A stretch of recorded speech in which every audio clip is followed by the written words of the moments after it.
Ladies and gentlemen, tonight, the Franklin Marching Band would like to welcome all the returning band alumni that have decided to join us this evening.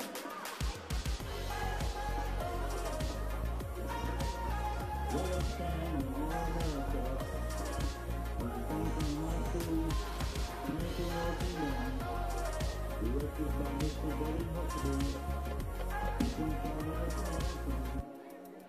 and the American Racing Personnel and PSW Post 743 present the coach.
We also welcome tonight Franklin High School and Middle School dance team.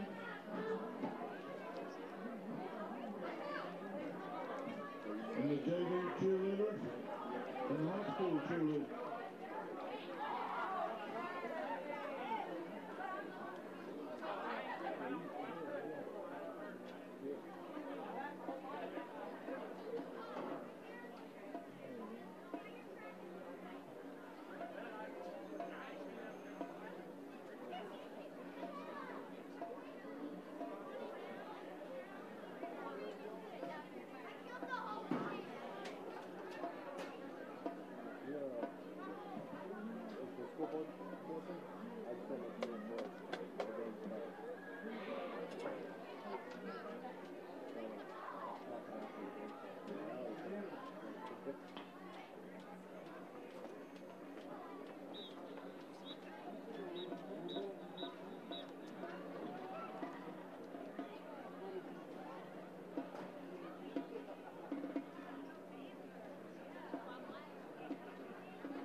Back live at the Panther Pit as we get set for kickoff tonight on the Carolina Junction Power Equipment pregame show. George Young back with you alongside Byron McClure as the band heads into position to welcome the Panthers. Got about 13 minutes until we'll get this one underway in the first conference game here in 2018. And Byron, it seems like a long time since we played, but it's just been 2 weeks.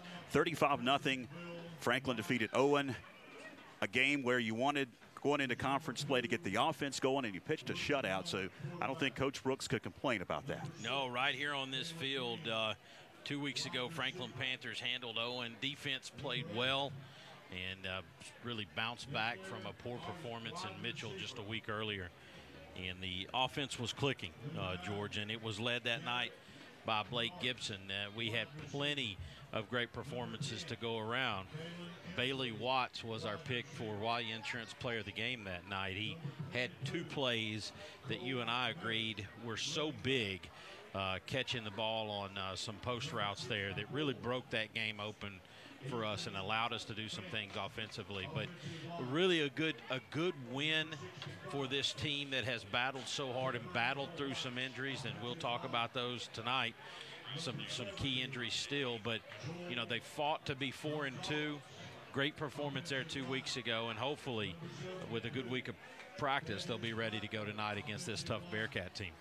Last year we went over to Hendersonville and the score wasn't as indicative of how intense that ball game was. Hendersonville likes to throw it around. They run a wide open offense. That game came down to a couple of plays last year. It did come down to a couple of plays, and we were in a position with some really heady senior play to make the plays that we needed to secure that win. But it's one of those kind of games, George. Franklin plays a team where they're quite frankly out-athleted. I'll just call it what it is. And when you play those kind of teams, what you know is that all it takes is just a little opportunity. Just one time when you, as a player, don't take care of what you got to take care of and you leave the door cracked, and a real athlete is going to beat you in those opportunities. He's going to get the 10-yard gain, 20-yard gain, or he's going to take it to the house on you. And that's the kind of players they have at Hendersonville High School. That's the kind of players they bring in here tonight.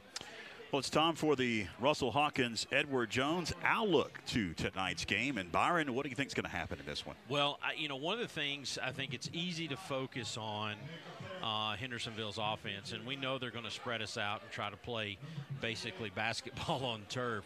But, you know, as I've watched some video of this team, what I was maybe more impressed by was the aggressiveness of their defense. They really like to get after it.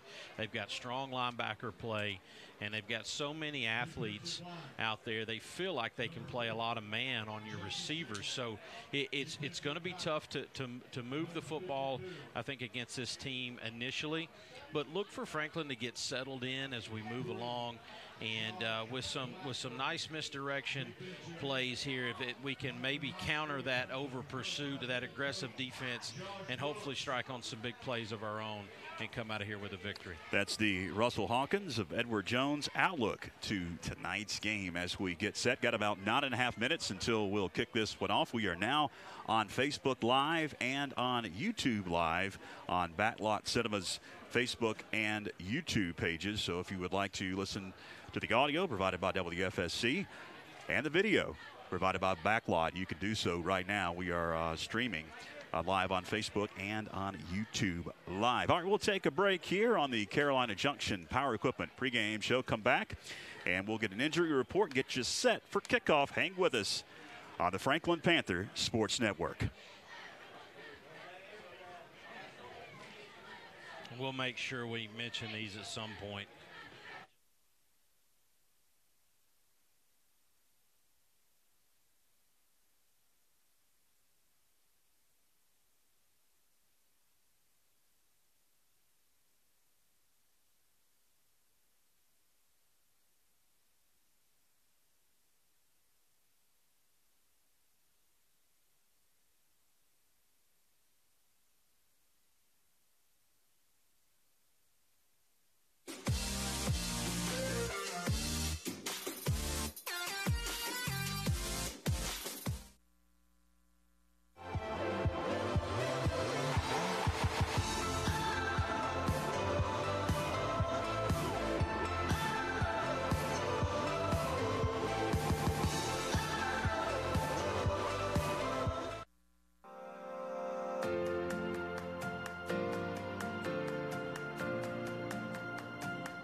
Hendersonville, you're the visiting team. I got a coin, head and a tail. You're going to call it before I flip it, and if I drop the coin, I'll pick it up and reflip. What do you call? Heads. Heads he called. It is a tail, Captain. He won the toss. Franklin has won the toss and elected to third. Which way do you want to keep the football? Put your back down there, please. The Panthers won the toss and have deferred until the second half. Welcome back to the pit. The Panthers have won the toss and have elected to defer to the second half. Just had the toss of the coin at about the 40-yard line as we get set for kickoff here at the pit. Time now for the injury report, Byron, and unfortunately, even after an open week, we have some injuries. Yeah, we've still missing Jared Evans out there for this season, but also missing Connor Evans on that offensive line this week. And the big one that we certainly are going to have to figure out, somebody's going to have to step up out there. Coleman Saunders will not be playing tonight. You know, out there on the outside, catching passes and defending passes, somebody's going to have the opportunity to step up and play big tonight for us. Definitely need that to stretch the field against this athletic bunch from Hendersonville. The Panthers are in the end zone. They are getting set to come onto the field. The band has stretched out on the field. We are ready to play Rocky Top. Here come the Panthers onto the Panther Pit field. Hendersonville is in their end zone to our right, about to come onto the field. So we will take our final break here on the Carolina Junction Power Equipment pregame show. When we come back, we'll kick things off back after these words across the Franklin Panthers Sports Network. Hi, I'm Bryson Burke of Homestar Mortgage. I am a direct mortgage lender and I finance dreams. Are you ready to buy a home? Good news, I can help you achieve the dream of home ownership. We have programs that can allow you to finance the dream with zero money down. Here at Homestar Financial, we take pride in helping our clients find the perfect mortgage that fits their needs. If you or anyone you know is looking to purchase a home, let me help finance their dream. Call me today or stop by my office. You can buy a red one, a blue one, any shape, size, or price, on a lot, online, or even from a vending machine. What and how you buy has changed a lot, but one thing has never changed. You buy it from somebody, and the people make the difference. Upfront pricing, market-based trade-ins, service after the sale, and never ever any games or gimmicks. That's the Smoky Mountain way. And these are the Smoky Mountain people. Smoky Mountain Chrysler Dodge Jeep Ram, 556 Highlands Road in Franklin.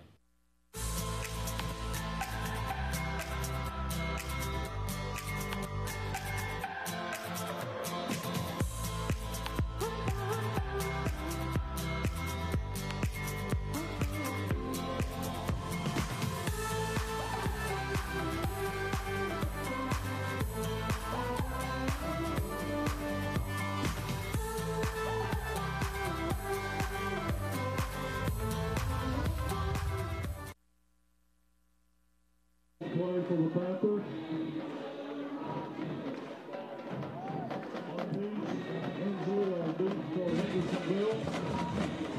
Back live at the pit, just about set to kick things away as Conway has teed it up. And he is just going to pooch it towards the far side, and it's going to be caught by an up man at the 35, up to the 40, to near the 50-yard line. Is where the Bearcats will begin their first offensive possession. Caleb Green, the up man, junior, 5'9", 175 on the kick return to the 48.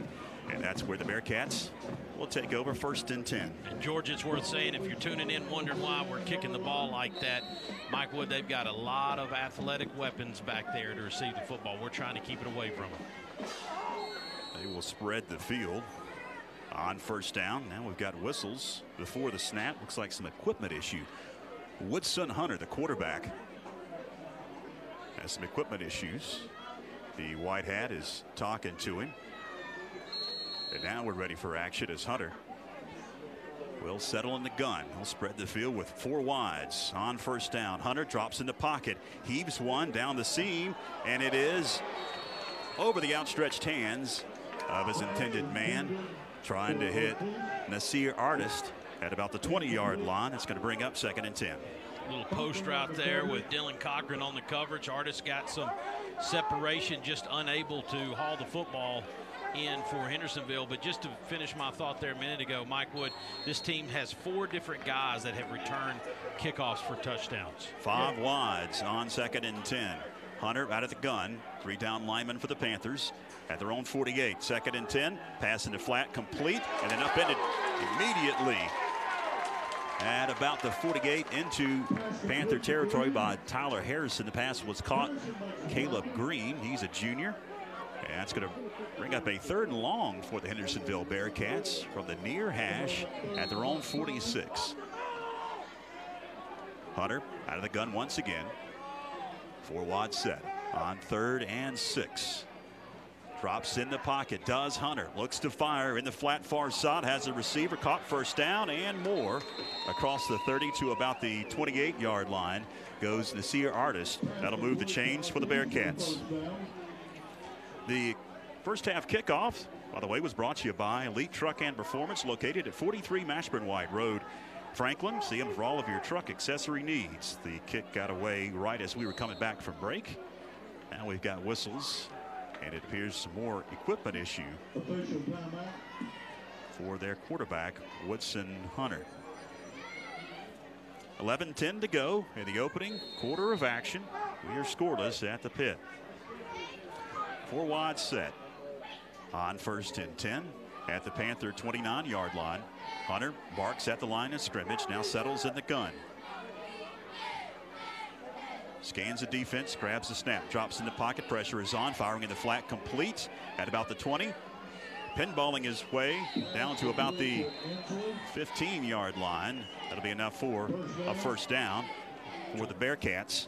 That's Kalen Inslee, George, and we're going to be calling his name quite a bit. 6'4" senior, and when you talk about athleticism on this Bearcat team, he is the man. He leads the way. Kid's incredible basketball player as well. So number 9, Bailey Watts, as well as Tyler Harrison, those guys, Dylan Cochran, they're going to have their hands full tonight. And some more equipment issue. That was Inslee who had an official adjust his shoulder pad. 1st and 10 at the 15 of the Panthers. Woodson Hunter, shotgun for the Bearcats. 4 wide set. Waiting for the snap. We've got whistles. Was there a timeout call? Officials will talk it over. Looks like some more equipment issue. They're going to send a player off the field. Nasir Artis heads to the far side for the Bearcats. Mike, you got any idea what's going on? We forget chin straps or something? I don't know what's going on down here, but Coach Tony's yelling at the defensive line. We got to get some pressure on this kid. You know, they're spreading us out, 3 trips and 4 wide.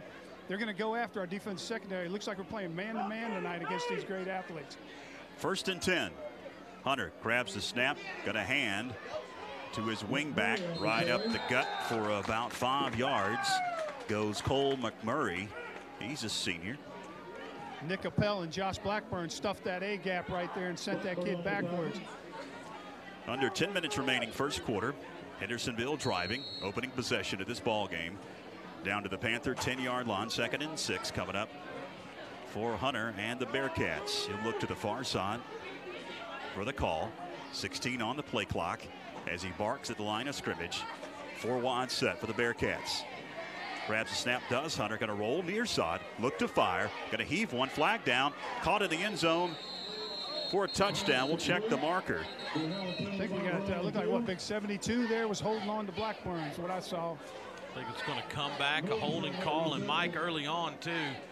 Correct me if I'm wrong, it looks like number 9, Bailey Watts, is pretty much going anywhere Kalen Inslee's going so far tonight on this first possession. Looks like defensive coordinator Matt Bradley's given the assignment to number 9, Bailey Watts. So far, he's on their stud. Inslee should be a great matchup all night, Byron. That's huge. 10-yarder. Pushes it back to the 28-yard line. Portions of tonight's game on WFSC brought to you by Dodge Packaging Specialties, your hometown commercial and industrial supplier of paper towels, janitorial supplies, packaging materials, safety materials, and a lot more. Prompt free delivery, 369-7584. It's DodgePackaging.net. 1st and 24 Shotgun again for Hunter. Drops into pocket. Gets hit. Fires over the middle. Complete at the 5. Down to about the 2-yard line. Kalen Ensley. It'll be 1st and goal for the Bearcats. Tough to stop that. They cleared out for Ensley. One-on-one against Bailey Wash. Just a quick slant route. Quarterback put it on the numbers. They'll quickly get to the line of scrimmage.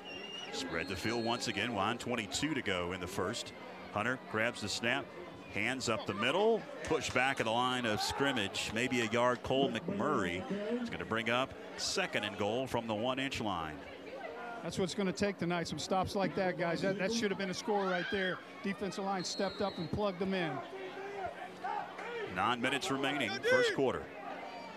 2nd and goal. We've got some movement on that offensive and defensive line. We will check the marker. Who moved first? It's going to go against the defense, but you're talking an inch. Looks like Big Gavin Riddle got a little anxious trying to get in there. 2nd and goal. It's a direct snap into the end zone for the touchdown. Kalen Ensley. A little wildcat action for the Bearcats, and that's the first score of this ball game. Hendersonville up 6-0 with 8:43 to go in the first quarter. Yeah, got in the wildcat there, sent the quarterback out wide, and just took it off the right tackle for an easy score. PAT about to be attempted by the Bearcats to add the 7th point. Angel Ramirez, bad snap. The kick, though, is up, and the kick is good. So 8:43 remains in the first quarter, and Hendersonville strikes first. It's 7-0. Back to the pit after this across the Franklin Panthers Sports Network.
Ramirez tees it up, kicks it away. It's going to be gathered in at about the 1-yard line by the Panthers. Up to the 10, 15, 20, 25. Out of bounds is Dylan Cochran at about the 26-yard line. That's where the Panthers will have their first offensive possession in this ball game.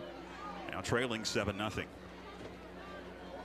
We'll see tonight. Of course, we mentioned earlier with the injury report, Connor Evans missing off that offensive line tonight, so that's going to require somebody again stepping up in that position.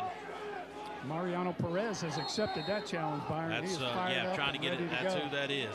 Left tackle right there next to Josh Blackburn, number 53. Shotgun for Gibson. He's going to hand to Harrison, going to push it far side, turns the corner, does Harrison. 30, 35, picked up a first down across the 40, 50. Harrison into Hendersonville territory. They're going to mark him out of bounds at about the 45.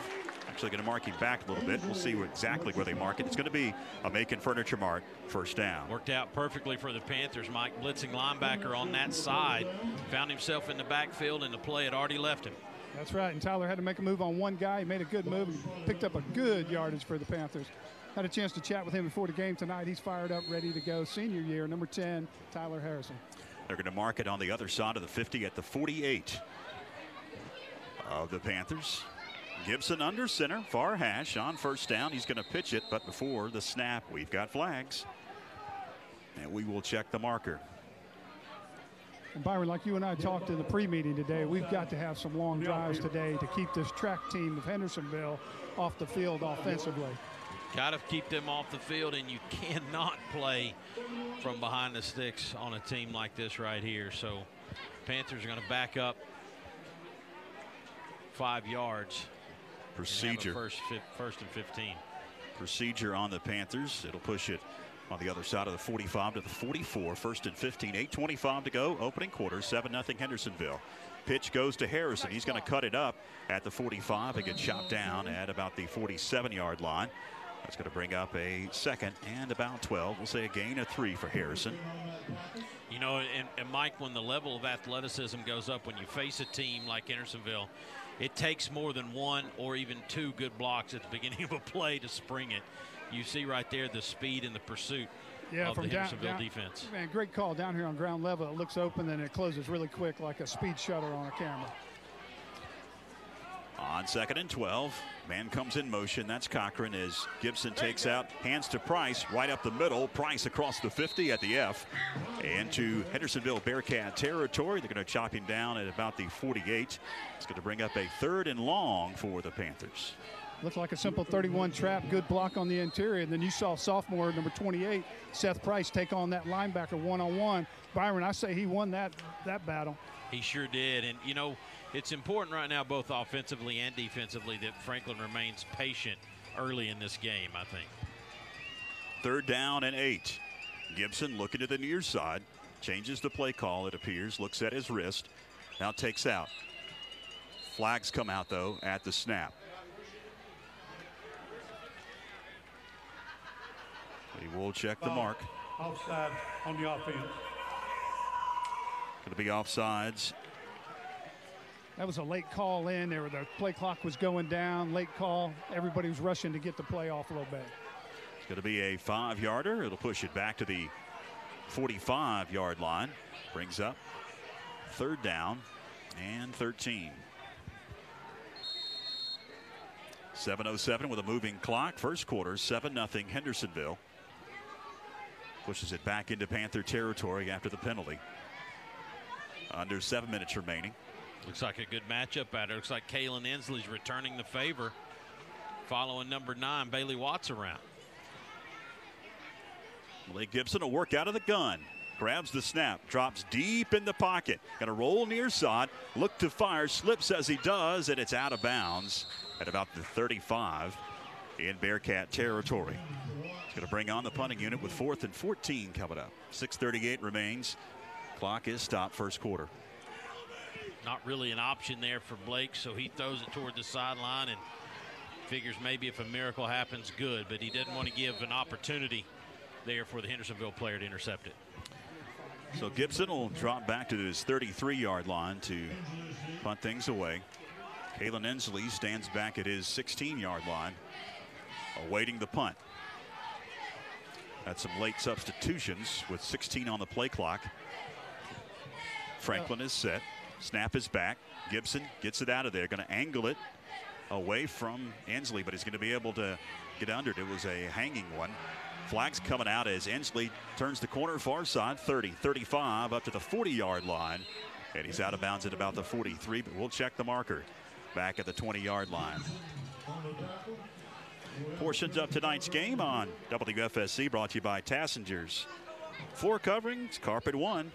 They work with over 1,000 stores to get the best prices and the best service around. Go by and see Big Billy Hanley for all of your floor covering needs. It's Tassingers, Floor Coverings, Carpet One, West Palmer, Franklin. Guys, just 524-84-42. Block in the back going against Hendersonville. So that's going to push him back from the spot of the foul, which was about the 22. It's going to pin him deep. just want to say thanks to you and Ben Walker and the gang at Backlot. This is a new twist. We have the white hat mic'd up tonight. So you're going to be able to hear the calls if you're in the stadium, and I understand that's coming through on the feed as well. We hope.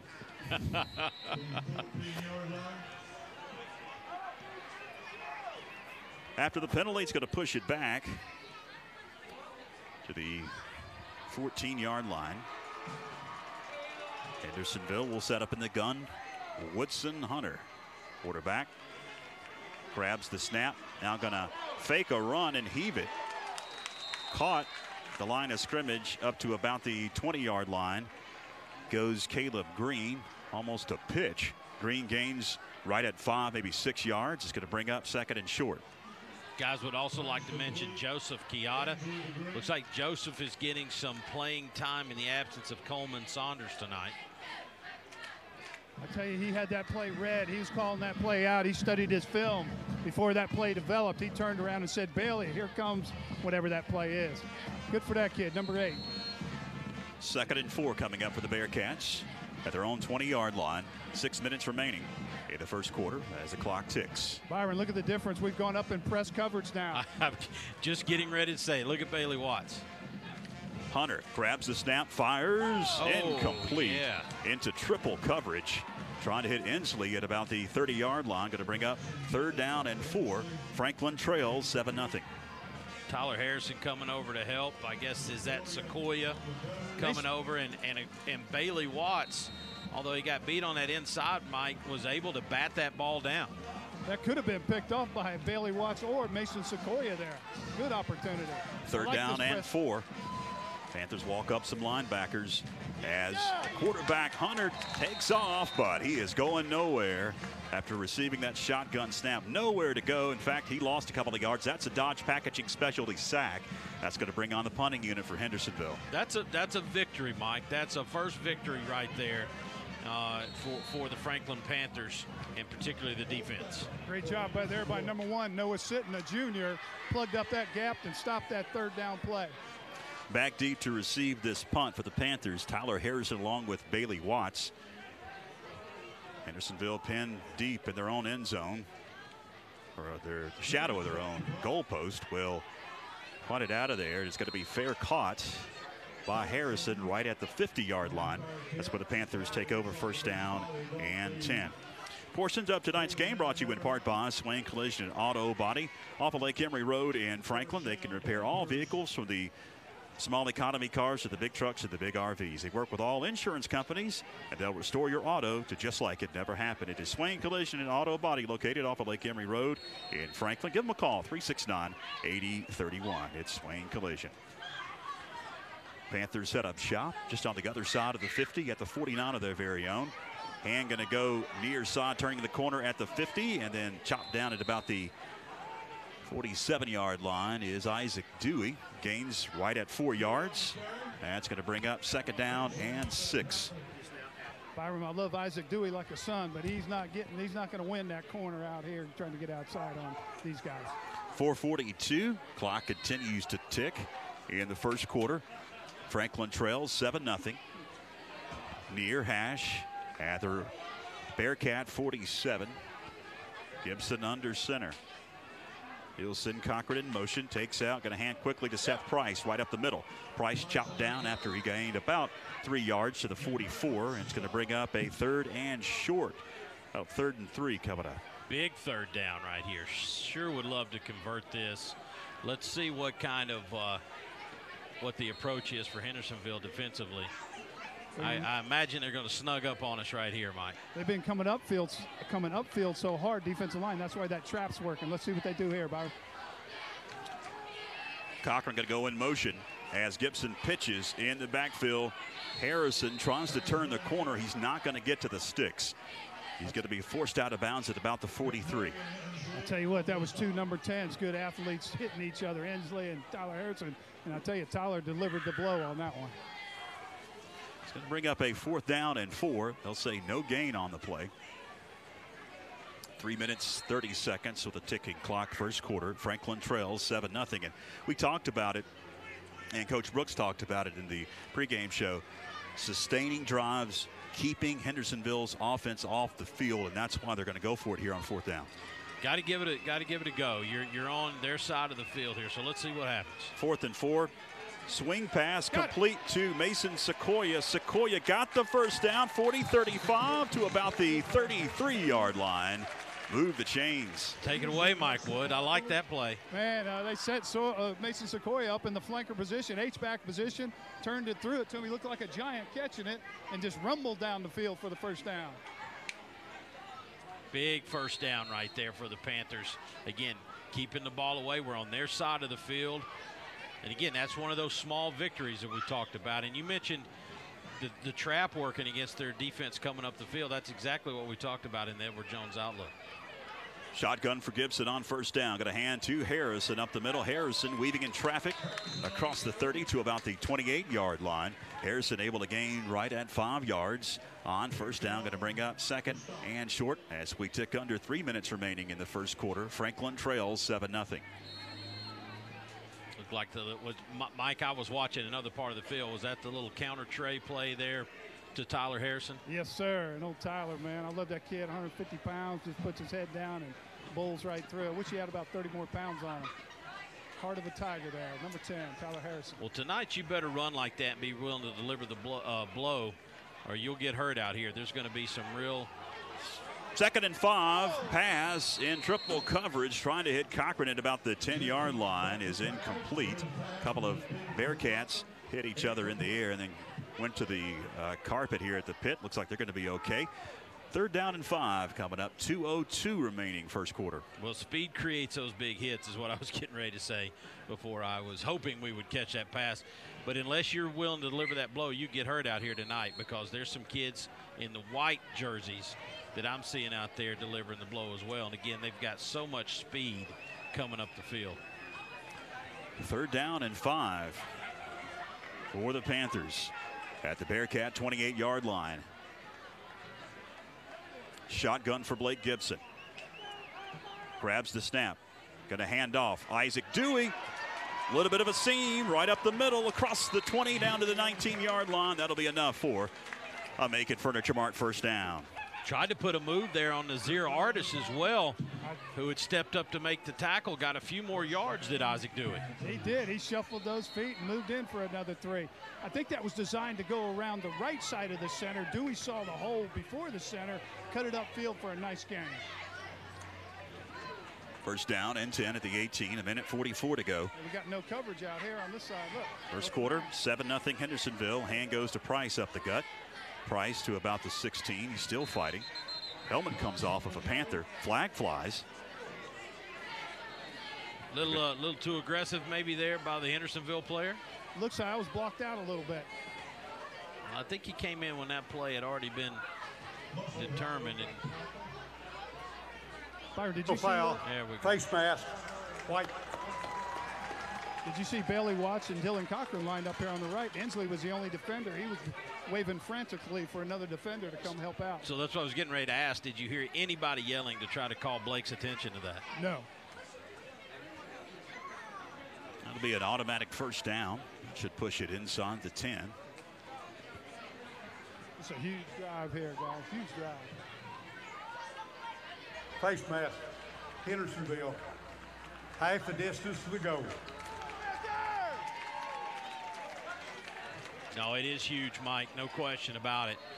Again, you're keeping the football from them. But if we score right here, we send a message that we're in this football game to play. There's nobody in West North Carolina probably picking Franklin to win tonight other than all of us that bleed the red and white. But, you know, you're sending a message at the end of this first quarter that we're here to play. In that last series, you know, when defensive coordinator Matt Bradley in his first year changed from soft coverage, came up press coverage, that changed Hendersonville's timing a little bit also. Good call. After the penalty, it is 1st and goal from the 7. Blake Gibson working from the far hash. Will settle under center with a split backfield. Going to pitch it to Dewey. Turns the corner, left side, cuts it up. Dewey into the end zone. Touchdown, Franklin. That's a ultimate truck and golf cart. Touchdown. Awaiting the PAT. It's 7-6, Hendersonville. We're going to give half of that touchdown to the offensive line, from Mariano to Chris Hedden to Josh to Sean. They were all pulling that left side, making a nice hole for Isaac Dewey to go in for 6.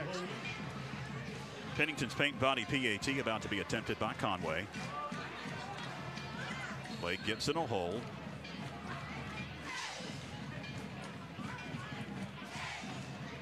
Awaiting the snap. It's back. The kick is up. And the kick is good. We are tied at 7 with exactly 60 seconds to go in the first quarter as we head to break across the Franklin Panthers Sports Network.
It's going to be a squib picked up at about the 40-yard line across the midfield stripe into Franklin territory. Goes the up man for Hendersonville, and you can hear some of the fans in the stands wondering why they are squibbing it or pooching it. They don't want to kick it back to some of those speedsters. Yeah. And it would go back for 6 instead of just 5, 10 A lot yards. of these folks up here are going to complain either way, but I promise you folks, please tell your relatives, we do not want to kick it back there to those guys. Bearcats will start in Panther territory at the 47. 53 seconds left first quarter. Woodson Hunter shotgun. Drops in the pocket. Pressure is on. Heaves one over the head of his intended man as he was getting a ton of pressure right up the middle. Ton of pressure. Looks like Noah Sitton came in there late. Maybe delivered a big hit there on the quarterback, Mike. No flags, which is good. It's going to bring up a 2nd and 10 with 50 seconds to go in the first quarter. We are tied at 7 fans. Guys, I've also seen Mason Sequoia in there on quite a few plays. Mike Wood in the mix down there with his golf shirt. Mike, speaking of golf, what about that FHS women's golf team? How about those girls finishing 2nd in the conference, and they had 2 competitors. I don't have their names off the top of my head, but finished 2nd and 3rd individually, and they're on the road right now going to regionals. On 2nd and 10, going far side in the air, incomplete. Trying to hit a Sear Artist again. It was almost intercepted. Yeah, Dylan Cochran came over from the safety position in the middle of the field to help over the top. Almost picked that one off, guys. Going to bring up 3rd and 10 with 45 seconds left first quarter. He had gotten a step on the man covering him there, but Dylan in perfect position. Probably, and to be honest with you, a great play by Artist to keep Dylan from intercepting that ball. Yeah, he became a defender right at the end of the play. 3rd down and 10, 14 on the play clock as Hendersonville takes their time. I'll spread the field once again, 4 wide set. Far hash at the 47 of the Panthers. 3 down linemen. Panthers walk up some linebackers. Flags at the snap. Looks like a procedure call going against the Bearcats. It's going to back them up. Dead ball. False start on the offense. 5-yard penalty. I want to say a thanks to Glenn Hedden calling in tonight, letting us know, George, that the White Hats call is coming through the radio.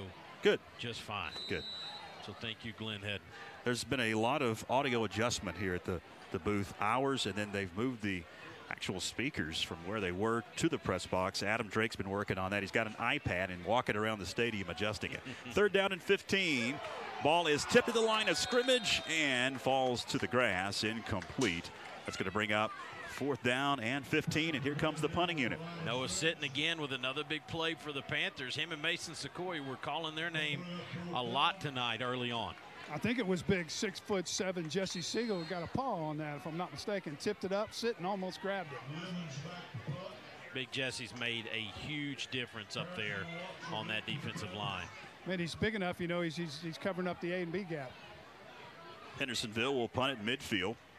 Check it. Watts along with Harrison are back deep to receive, but they're not going to come anywhere close. That one was a shank off the end of the foot and out of bounds at the 36-yard line of the Panthers. A great field position with 36 seconds left first quarter. We are tied at 7 here at the pit tonight.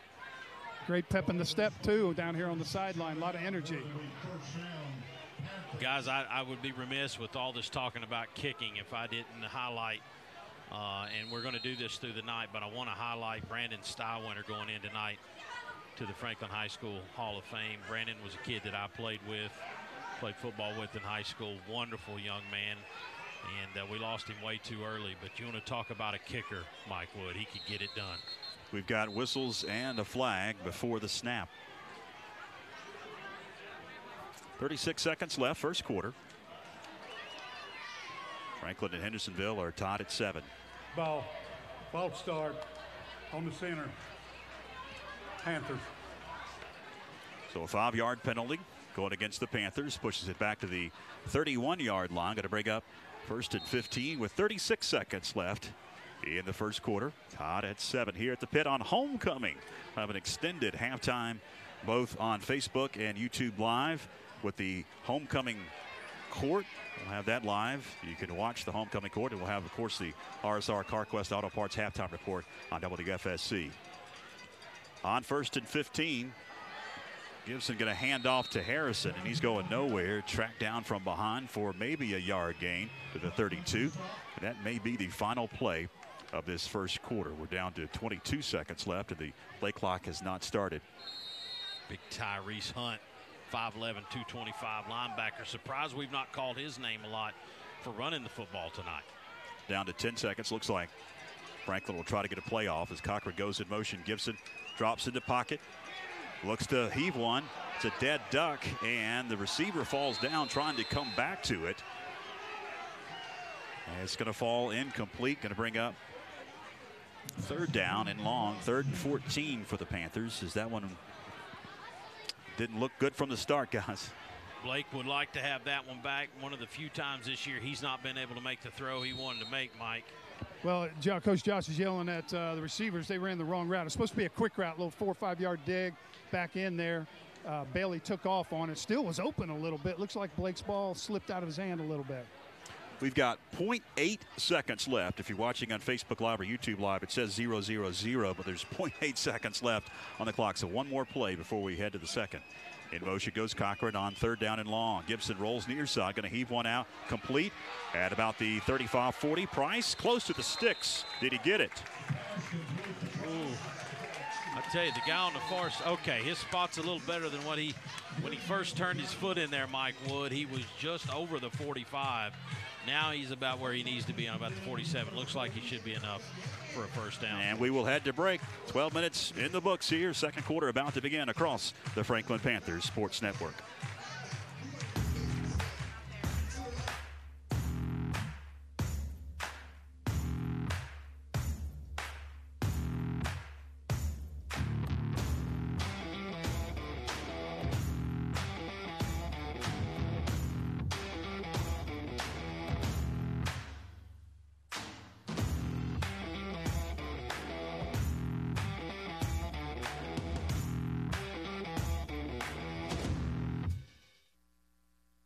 You can buy a red one, a blue one, any shape, size, or price, on lot, online, or even from a vending machine. What and how you buy has changed a lot, but one thing has never changed. You buy it from somebody, and the people make the difference. Upfront pricing, market-based trade-ins, service after the sale, and never ever any games or gimmicks. That's the Smoky Mountain way. And these are the Smoky Mountain people. Smoky Mountain Chrysler Dodge Jeep Ram, 556 Highlands Road in Franklin. 12 minutes up on the scoreboard.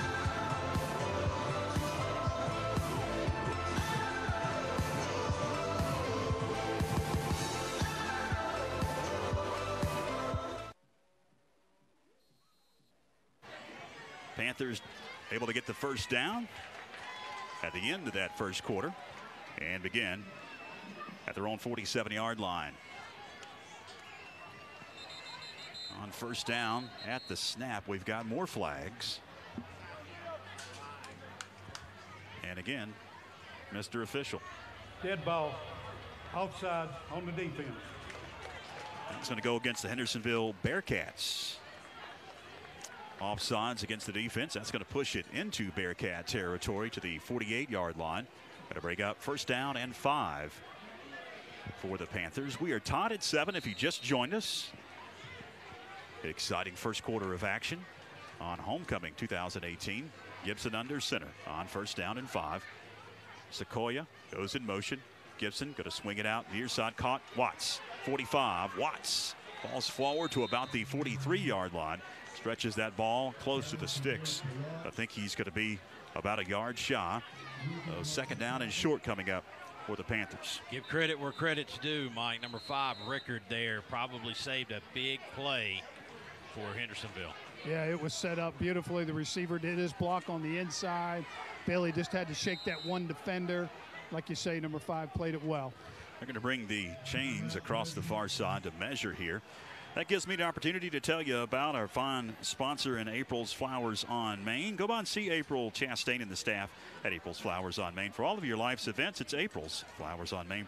From the big special events to the small arrangements, you can do it all 524-3223. 524-3223 for all of your life's events. It's April's Flowers on Main, and it is enough for a Macon Furniture Mart first down. Great little show of sportsmanship there, Mike. Did you catch Josh Brooks chatting it up with Kalen Inslee? No, I missed that. Nice little conversation. And cool. My experience with Kalen, he's a great young man. They got done, and he put his fist out for a fist bump with Josh Brooks. He's nice. A really good kid. Byron, did he transfer into Hendersonville from another school? I only remember Kalen being there the entire time. Ball spotted at the 43-yard line near hash in Hendersonville Bearcat territory. 1st and 10, 11:20 to go, second quarter. Pitch going to go near side. Harrison falls down as he was trying to turn it up. Gets back to the line of scrimmage. There's going to be no gain on the play, 2nd and 10. Clock going to continue to roll. We're ticking under 11 minutes remaining in the second quarter. A lot of the stadium, Mike, I don't know if you look behind your shoulder. Stadium, you can tell it's a night where there's a lot going on. Hall of Fame inductions, and then a lot of beautiful young ladies going to take the field here for the homecoming court at halftime. The near hash, Gibson takes out, hands to Price, and he is upended at the line of scrimmage. Again, no gain on the play. Going to bring up 3rd down and 10 for the Panthers at the Bearcat 43-yard line. Byron, we got a good football game going down here in the pit. Pretty heavy hitting so far. Yeah, Seth Price, number 28, is taking some good shots. He's delivered some too. A lot of times we admit that we miss some of the adjustments, some of the small adjustments, but we can already see early some of the changes both teams are making as we move through the first quarter of play. 4th down lineman for the Bearcats. Cochran goes in motion on 3rd and long. Gibson drops deep in the pocket, fires one over the head of his intended receiver at about the 35-yard line. I think he was going for Cochran. That's going to bring up 4th and long. Almost looked like he's trying to throw him open right there, Mike. I think you called that, Byron, but nice experience by the quarterback, Blake Gibson. You know, he didn't try to run outside of that defender. He stepped inside, let the offensive lineman make his block into the pocket, and threw a nice tight spiral. Just went to nobody. 9:57 to go in the second quarter. Tied at 7 here at the pit on homecoming 2018. Near hash at the 43, 4th down and 10. There we go. And it appears that Hendersonville will call a timeout. We'll keep it here on 4th down and 10. 9:57 to go in the second quarter. We will check the Mountain Credit Union scoreboard here very, very shortly, but it is Hall of Fame night. We talked to Jeff Graham. If you just joined us on the radio side, we talked to Jeff in the pregame show. You talked about Steinwinter, but there's some other guys that got inducted tonight. Absolutely, and all of these guys in some form or fashion made a huge impact here at Franklin High School. And Eddie Renault, if most of you probably know this, when you go to East Henderson High School, their gymnasium is named after Eddie Renault, who is the brother of Miss Jenkins. If you're my age and you went to Macon Middle School, you had Miss Jenkins for a teacher. That is Coach Eddie Renault's sister, and she was here tonight, Robin, with her husband, Tommy, accepting for the family of Eddie Renault. Dear friend of ours, a lot of us, Ronnie Ledford, honored tonight. That one's been a long time coming. Can't say enough about that one. And then, of course, Richard Phillips, who I'm very familiar with, played with my father, graduated in 1970. Back to action, 4th down and 10. The Panthers going to go for it. Gibson under center as Cochran goes in motion. Gibson drops deep in the pocket, looks to fire, heaves one, and it's over the head of his intended man. Cochran going to be picked off at about the 5-yard line, up to the 10 to about the 12 goes Hazan Collington, and that's basically a punt. Nothing hurt. Exactly right, George. That's I would say that Blake could have 5 chances at a punt and maybe not get it inside the 12-yard line like he did with that little interception there. So if you're thinking that's a bad stat, on the stat column it will look bad, but it's a great play for the Panthers. Pins Hendersonville deep. 9:46 to go in the second, tied at 7. Hendersonville takes over at their own 13-yard line. Hunter, the quarterback, will send a man in motion and pitch to that guy that was in motion, and he is going nowhere. Nice job, Noah. Back at the 9-yard line, Caleb Green is taken down for about a 4-yard loss to bring up 2nd and 14. I heard you call the name of Noah Sinton once again. Is that who that was? Oh, man, I was watching him feed down the line, Byron. He's feeding, and then all of a sudden he took leverage on the kid and exploded into him for a loss. 9:20 clock ticks, 2nd and 13. Tied at 7. Bearcats scrimmaging from their own 10-yard line. Woodson Hunter shotgun. Drops in the pocket. Does Hunter. Scans. Fires. Far side has a receiver. Caught. 20. Stiff arms the guy. The 25. 30. Moving to about the 35-yard line. Goes Nasir Artist. That's going to move the chains for Hendersonville. See a couple of guys down here in front of me in the Franklin crowd with their hands on their head. I promise you, Hendersonville's got athletes. They're going to make a few plays like that. What I like so far about this Panther defense is it looks like they've settled in and they're committed for the long haul against this explosive Bearcat offense. We've got a timeout on the field taken by the Panthers. We'll take one, brought to you by Tassingers, Floor Coverings, and Carpet One. 8:51 to go in the second. Tied at 7. Back after this across the Franklin Panthers Sports Network.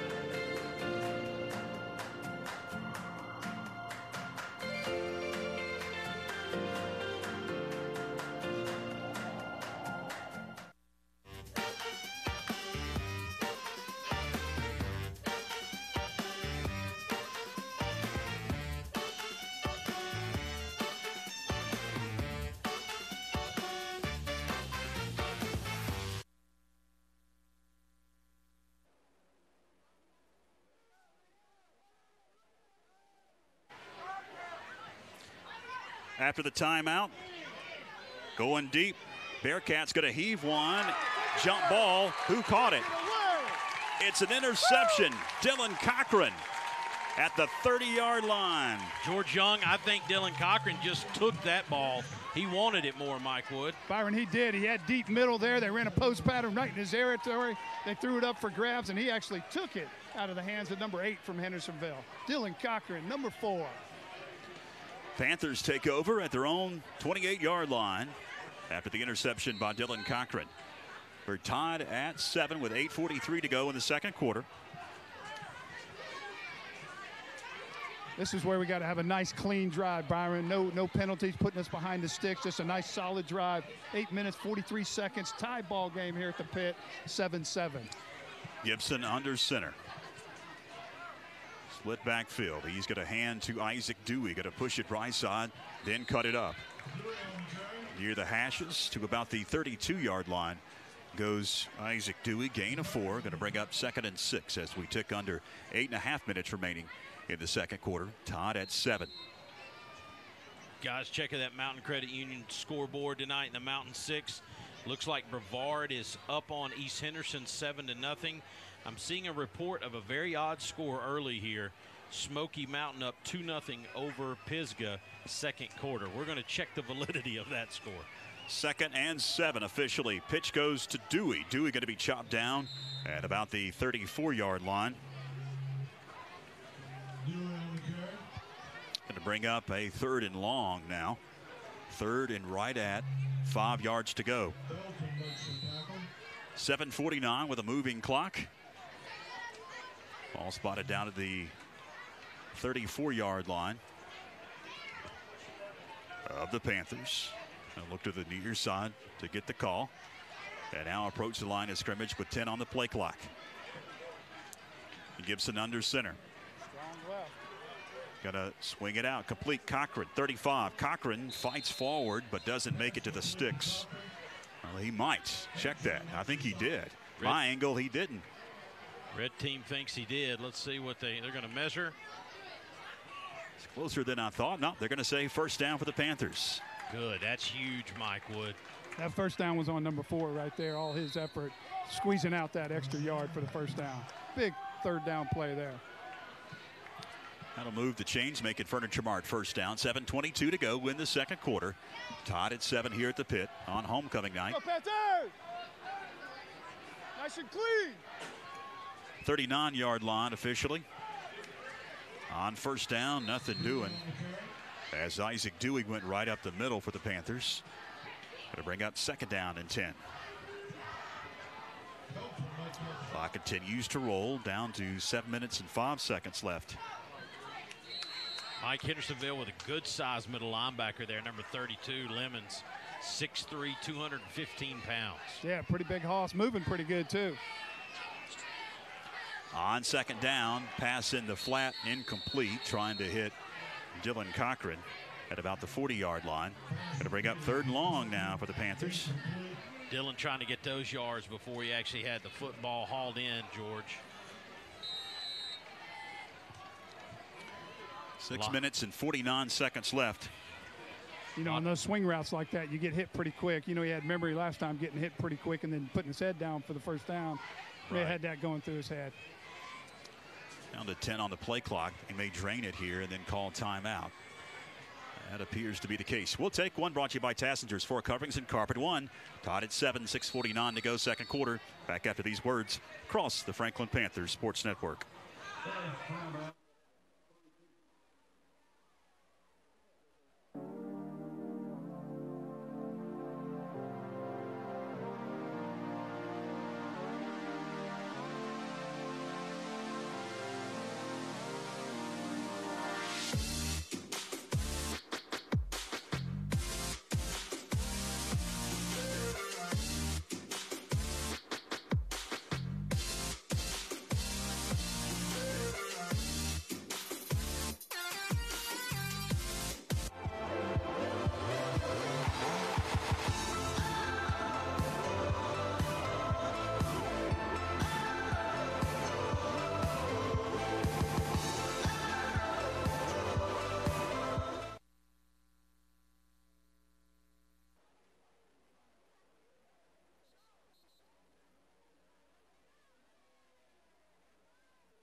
6:49 to go in the second.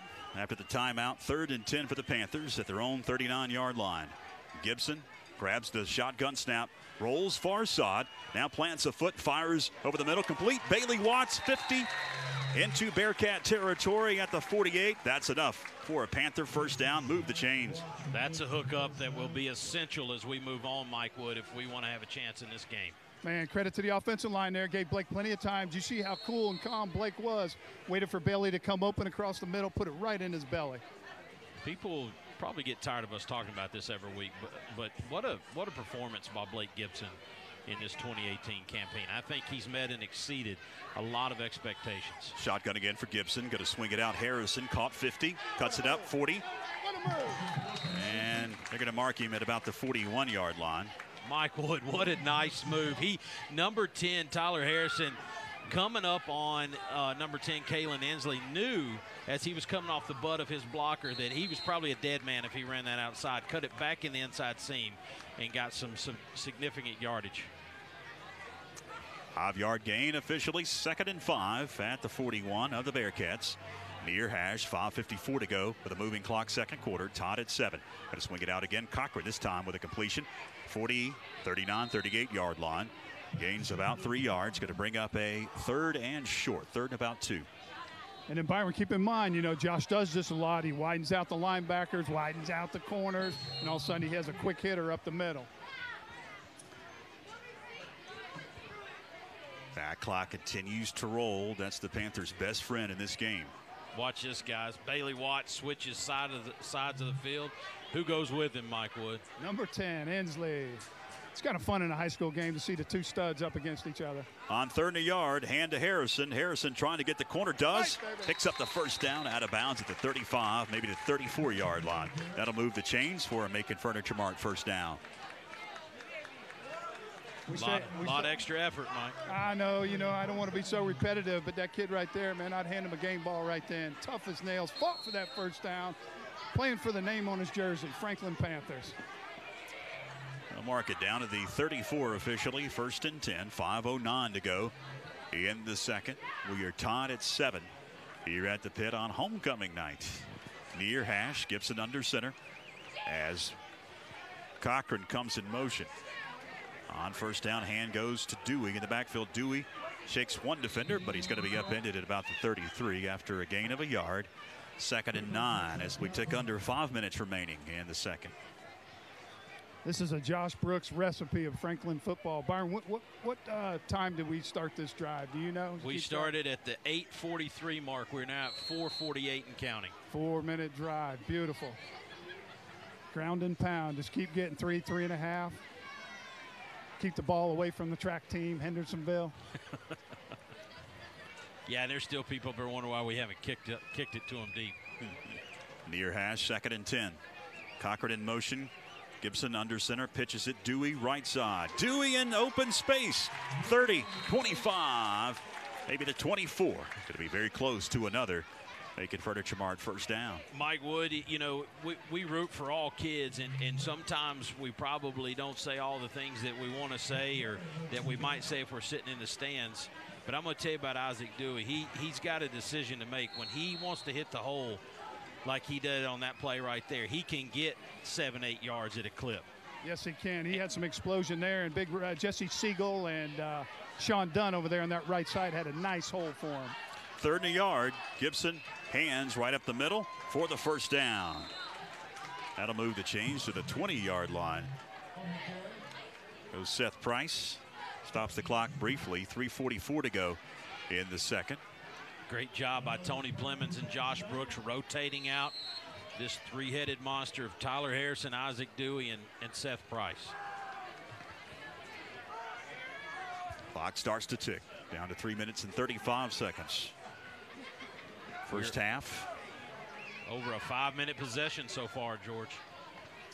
Under center is Gibson, going to pitch it in the backfield to Harrison. Harrison cuts it up 20, 15 to about the 10-yard line. Another first down, it appears. They may have to bring the sticks on. I got to stop the clock briefly here. Hands on hips. Look at that white team, Mike. Yes, sir. I love it, man. And, Tyler Harrison followed his lead blockers out, the guard pulling and the fullback leading. He waited for his hole, planted that foot, and exploded upfield. The sideline warning on Hendersonville. It's going to be enough, it appears, for a first down. Yes, they've dropped the sticks on the far side. 1st and goal at the 10 for the Panthers. 3:18, the clock starts to tick, second quarter. We are tied at 7, Panthers marching at the Bearcat 10-yard line. Pitch to Harrison, he cuts it up, breaks one tackle to about the 4. They're marking back at the 5. It'll bring up 2nd and goal.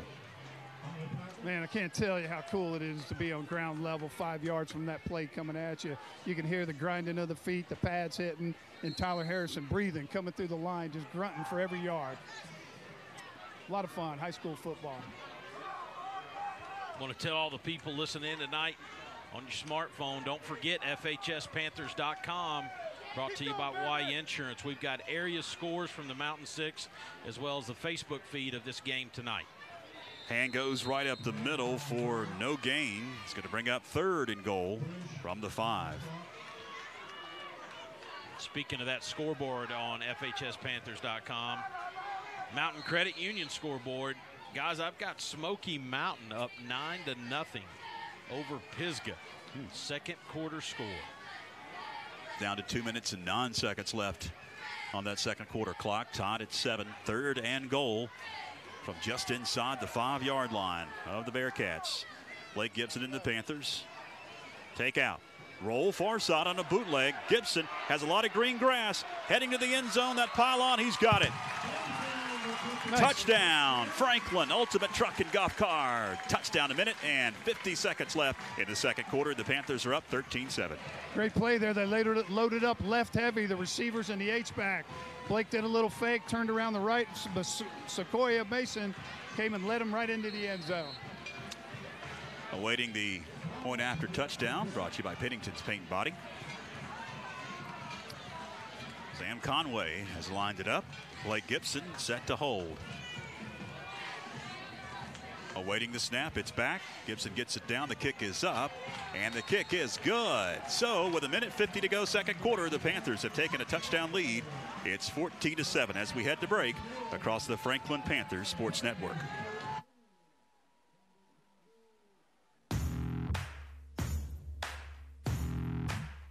You don't have to train like it's the biggest game of the year. That's nonsense.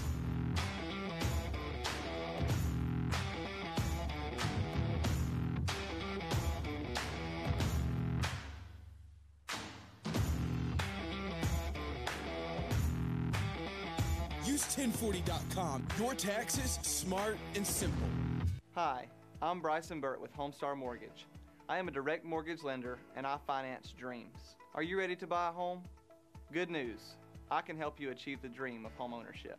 We have programs that can allow you to finance the dream with zero money down. Here at Homestar Financial, we take pride in helping our clients find the perfect mortgage that fits their needs. If you or anyone you know is looking to purchase a home, let me help finance their dream. Call me today or stop by my office.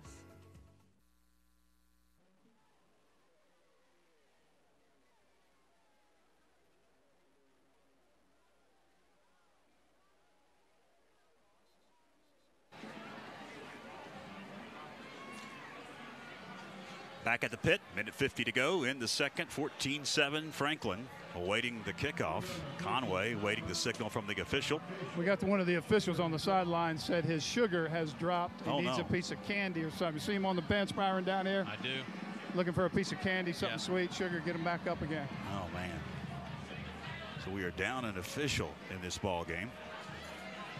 And I see Larry King, the athletic director, running underneath the press box here to sure grab some candy here for this official. And his blood sugar has dropped. Coming up at the half, we've got a treat for you, fans. If you're watching on our Facebook or YouTube stream, it's the homecoming. All of the festivities with the PA announcer and the band as well. They're going to take the kids off the field here while they tend to the official. He doesn't look good, man. He is chugging a pack of M&M's coated peanut butter. Yeah. Shaking a little bit. He may be done, guys. On WFSC, we'll have the RSR CarQuest Auto Parts halftime reports, stats and analysis, and of course some scores on the Mountain Credit Union scoreboard. It will be an extended halftime because of the homecoming festivities here at the pit. We are without Rodney Van Hook tonight. Yes. So we do not get our usual feed of stats like we do at the usual halftime break. But waiting this next 1:50 here, I would tell you Smoky Mountain is up 9-0 still over Pisgah. Second quarter score. Brevard up 7-0 over East Henderson. Last reported in the first quarter. And we've got some other area scores, George, here. Asheville up 16-0 over Tuscola. Swain County 14-0 over Andrews, and Robbinsville up 21-3 over Hayesville. Sean Gibson and the crew doing the Cherokee game tonight. Cherokee down to Rosman 9-7. I'm getting some text here from Big Rodney Van Hook. Again, not with us, but letting us know he's in location? an undisclosed location. He's actually not undisclosed. He says he's at Ben Hill Griffin Stadium. Oh, wow. Way down south. Some LSU and Florida action tomorrow, maybe? All right, we're going to get back to action, it appears, here at the pit. Conway has teed it up. Back deep to receive for The Hendersonville Bearcats. Back at about the 10-yard line is Nasir Artist, along with Inslee. Conway approaches the football. This is going to be a squib. Takes a nice bounce and hits a Bearcat, and they just have to fall on it at about the 41-yard line. Josh Brooks pumping his fist. You can't draw it up any better than that. Sam Conway, a kid who is just playing his first football this year, guys. He's a soccer player. He still doesn't fully understand the game of football, possibly, but a great kick there. And you could tell on that first kick tonight, Mike, he was a little nervous.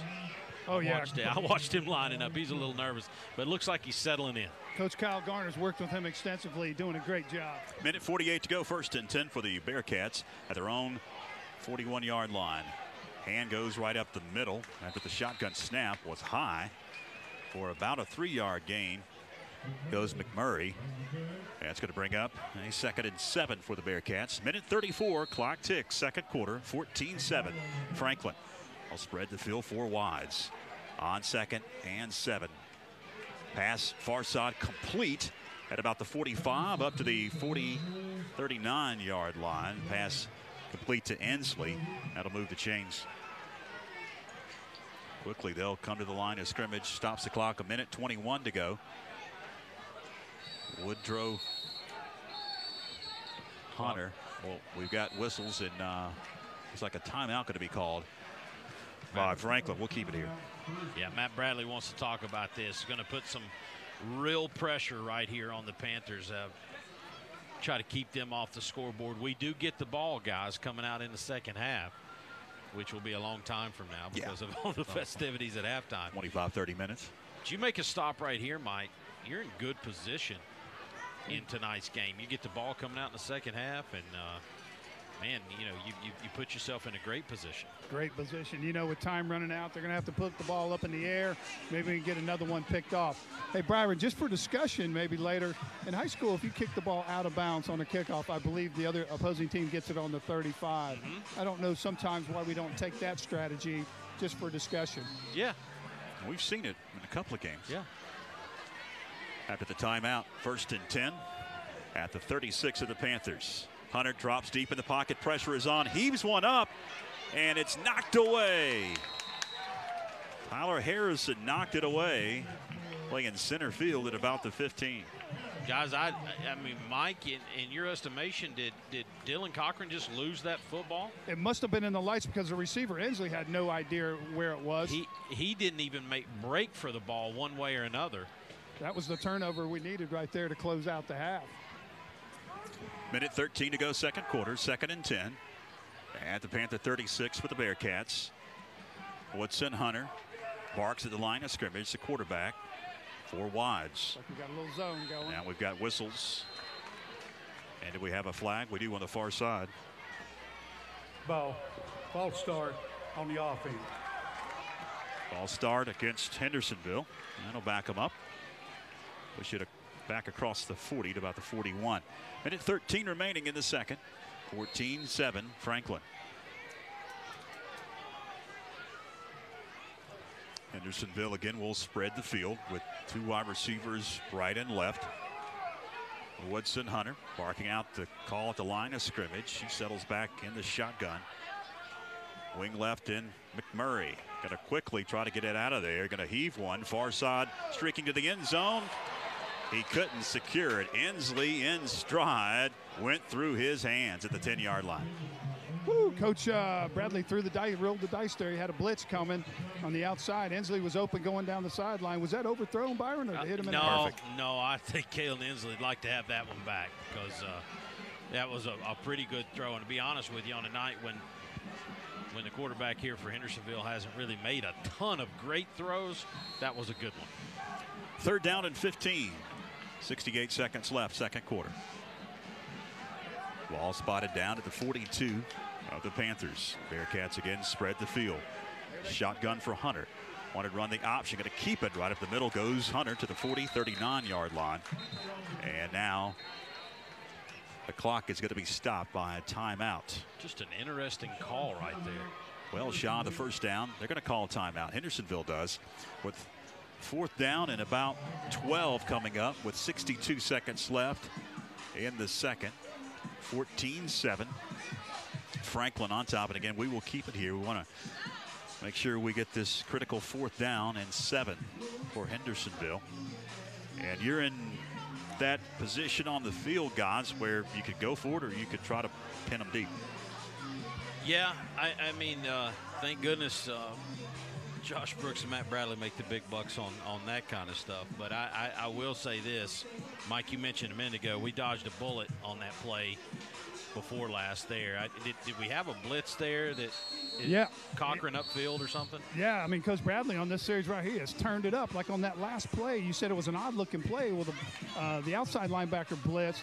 You got Mason coming off the edge. If Nick Appel is not in his proper position where he's trained to be, that quarterback's running for 25 yards. And, man, have we made some strides in that area. After a couple of games where our linebackers were not where they're supposed to be, this team has really stepped it up in terms of linebacker play. Hendersonville going to keep the offense out on 4th and 12. Hunter out of the gun. 4 wides. Drops in the pocket. Pressure is on, and he's going down. It's a Dodge Packaging Specialty sack. Big 53. Josh Blackburn got him. Looked like he got him pretty good, Mike. Man, number 53, Josh Blackburn fired up. Senior came off that right side. The quarterback did a little pump, and then right after the pump, Josh took him to the ground. What a huge stand by the Panther defense right there, Byron. And now you got 58 seconds left. Right at midfield at the 45-yard line is where the Panthers take over. Their very own 45. We'll see what Coach Brooks dials up. Gibson drops in the pocket. Looks like maybe a busted play. Now going to take it near side. Flag comes out as Gibson goes hard into the bench to stop the clock with 53 seconds left. Let's check the marker. It's down at the line of scrimmage and came out as Gibson turned the corner. On the offense, 10-yard penalty from spot of the foul. Well, holding going to go against Franklin here. That'll push it back, and Coach Brooks may just run the clock out now. Yeah, that'll certainly probably change the way we do things. Guys, real quickly, how about an update on these other Franklin Panther teams? The JV team last night went over to Hendersonville and won on a last-second deal. I think just a 2-point win. Is that right, George? I think it was 22-20, the final. And that's exactly what's going to happen here is Blake Gibson going to just take a knee.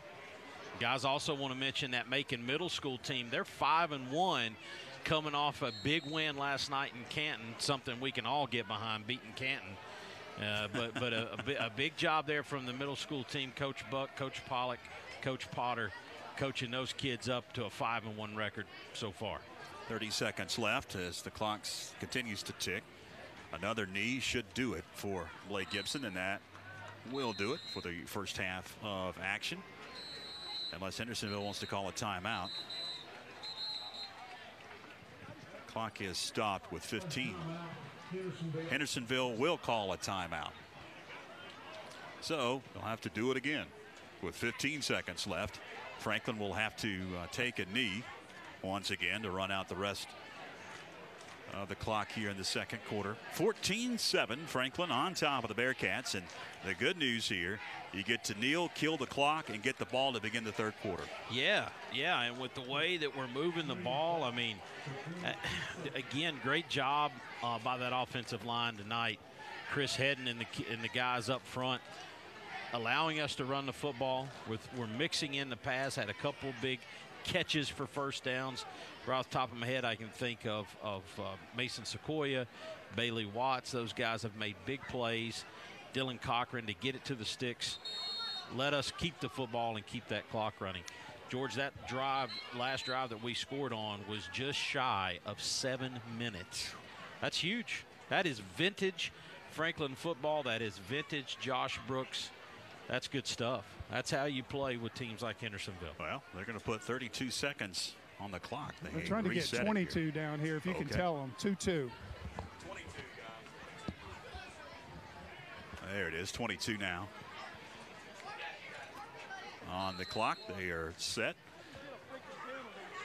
3rd down and 18. And then looks like Franklin will have to pitch one out to Harrison. He's going to try to turn the corner and get down before he gets out of bounds. He does. That will roll the clock, and that will do it for the first half of action. Maybe. We'll wait here. It's ticking down to 5. That's going to do it. Horn's going to sound. And that's going to do it for the first half of action. Franklin will hold a 14-7 lead. Heading into the locker room, we've got a treat here at the half. Of course, Mike will catch up with Jay Brooks here in a few moments for the Make It Appliance Smart coaches' comments at the half. Planning a new kitchen, laundry room.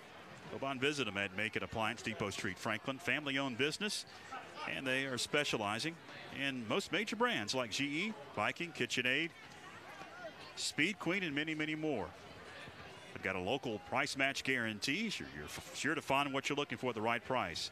It's Make It Appliance, Depot Street in Franklin. Let's head down to the field and to Mike Wood with Jay Brooks. Thanks with Jay Brooks, offensive line coach. Jay, we've been friends for 20 years. You look a little frustrated. Talk to me. Just no savvy at all. I mean, just I looking at the scoreboard, we got 14, they've got 7. Does that mean we got more than them? And we ask our kids, do you know the situation? They look at us, like we're talking Spanish or French or something other. And we're getting a holding penalty trying to run the clock out before the half with a lead. And it's just so frustrating that there's absolutely no leadership at all, 0 leadership, and just trying to run the clock out, and we can't even do it. And it's so frustrating after playing a great half of football, just frustrating. Well, let's jump on something positive. Byron and I and George were talking, big part of this game, huge part in that second quarter. We had a 7-minute and 2-second drive, kept the Hendersonville track team off the field. No, that was huge. 16 plays, I think, 15 or 16 plays, starting way down there and driving down methodically and taking care of business. A couple of huge 3rd down conversions there from Blake to a couple of our receivers. Can't say enough about that. And like you said, it's tough for them to score if we're controlling the ball. And I think that we've got to do that. It's our ball coming out in the second half here. And if we could have another one of those and get up by 2 touchdowns, it would really give us a whole lot of momentum. And it looks like Matt Bradley's rolling the dice a little bit tonight. He started out in soft coverage with the corners, and he went into press coverage through Hendersonville off timing. And then on that last series when we stopped him, I saw him blitz 4 or 5 times. Yeah, I think that we've got to blitz him, because if we blitz him, then that obviously reduces the time that the quarterback can hold the ball. And they do all-man protection up front. And, I mean, unless you're really, really, really disciplined the way that we move, people are going to be running free like we are, and we've just got to get the quarterback down, and it's going to really help our secondary. Last question. Offensively, on your line, I saw you a little animated in the first quarter. Was something going wrong? Second part of that question, are we going to make big adjustments on the line or stay the way we are? I don't know about a whole lot of big adjustments. I mean, we're just going to talk about, some of their techniques and polish up a few things. I think that our plan is really good. I think our counter's good. We're running the weak side zone, doing a really good job of getting that guy hooked and getting to the outside, and then our backs are running hard and making people miss. Very frustrated because we miss blocks. And they, that to me is very frustrating when you know where you're going. Just go get the guy. I mean, I think that they're very talented, but I think that we've matched up with them very well. Good job. Thanks for your time, Coach. All right, thanks, Mike. If you're listening on our Facebook and YouTube stream, we're going to join the homecoming ceremony here in just a few moments. We've got the RSR CarQuest Auto Parts halftime report coming up on WFSC. Hang with us. Ryan across the Ensley. Franklin Panthers Sports Network. Taylor is a sophomore and is the daughter of Todd and Kim Ensley. Her father is her escort. Taylor is a member of the varsity volleyball team, the varsity softball team, the FCA, the National Honor Society, and is a member of the yearbook staff. Taylor is also a member of Cowie Baptist Church. Miss Taylor Ryan Ensley.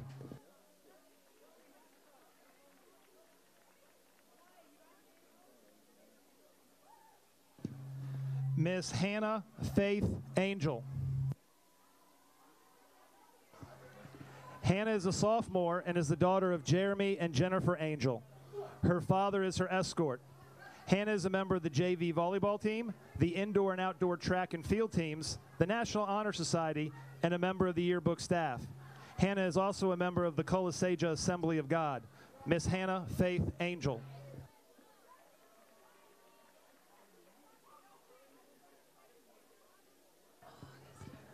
Miss Amy Caroline Tippett. Amy is a sophomore and is the daughter of Steve and Kelly Tippett. Her father is her escort. Amy is a member of the volleyball and softball teams, the FCA, the yearbook staff, and the National Honor Society. Amy is also a member of Iotla Baptist Church. Miss Amy Caroline Tippett.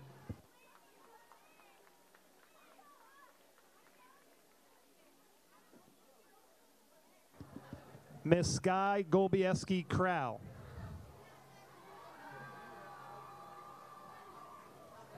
Sky is a sophomore and is the daughter of Rick Crow and Amber Golbieski. Her father is her escort. Sky is a member of the indoor and outdoor track and field teams, the National Honor Society, and is a member of the FBLA. Miss Sky Golbieski Crow.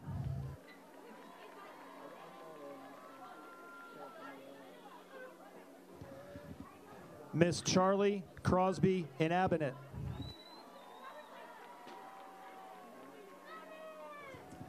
Charlie is a junior and is the daughter of Kevin and Kelly Inhabitant. Her father is her escort. Charlie is a captain of the cross-country team, a member of the National Honor Society, the junior class vice president and student council, and president-elect of the Interact Club. Charlie would like to give a big shout-out to her caring and wonderful grandparents, Cece and Granddaddy. Miss Charlie Crosby Inhabitant.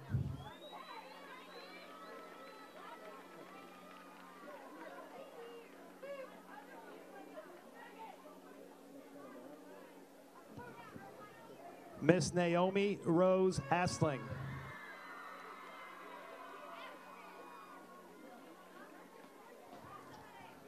Naomi is a junior and is the daughter of Bill and Missy Taylor. Her grandfather, Troy Woodard, is her escort. Naomi is the junior class vice president and student council and is a member of the Pine Grove Baptist Youth Group. Miss Naomi Rose Asling.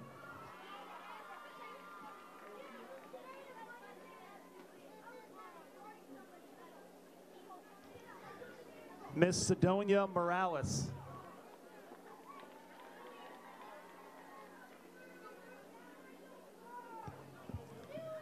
Sidonia is a senior and is the daughter of Jose and Amy Morales. Her father is her escort. Sidonia is the goalie for the varsity soccer team and is a member of the National Honor Society. After graduation, Sidonia plans to move to the coast to attend college and pursue a career in sonography. Miss Sidonia Morales.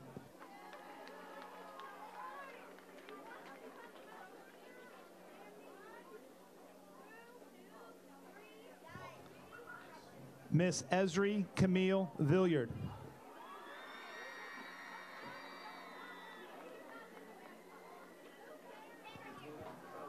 Esri is a senior and is the daughter of Jimmy and Robin Villiard. Her father is her escort. Esri is a member of the National Honor Society, the Interact Club, B Naturals, and is trumpet section leader in the marching band. Esri is also a junior black belt at Danny Antoine's Karate Academy. After graduation, Esri would like to pursue a career in adolescent psychology. Miss Esri Camille Villiard.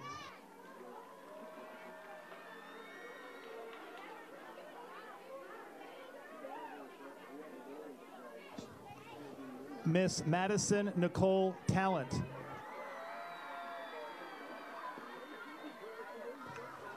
Madison is a senior and is the daughter of Larry and Maria Talent.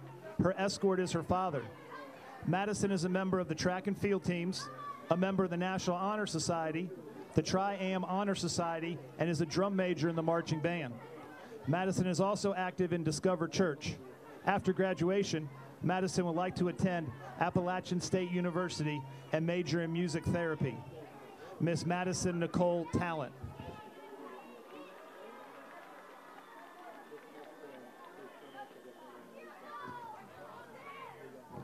Miss Aracelis Trinae Wallace. Aracelis is a senior and is the daughter of Chrissy Wallace.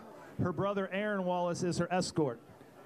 Aracelis is a member of the FHS varsity volleyball and softball teams, a member of the yearbook staff, and a member of Discover Church. After graduation, Aracelis plans on attending a junior college. Miss Aracelis Trinae Wallace.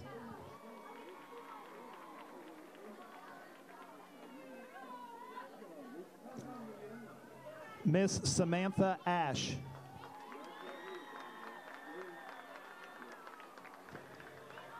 Samantha is a senior and is the daughter of Tony and Amy Ash. Her father is her escort. Samantha is a member of the National Honor Society, the Tri-M Music Honor Society, and is a pep band drum major in the marching band. After graduation, Samantha plans on attending college. Miss Samantha Ash.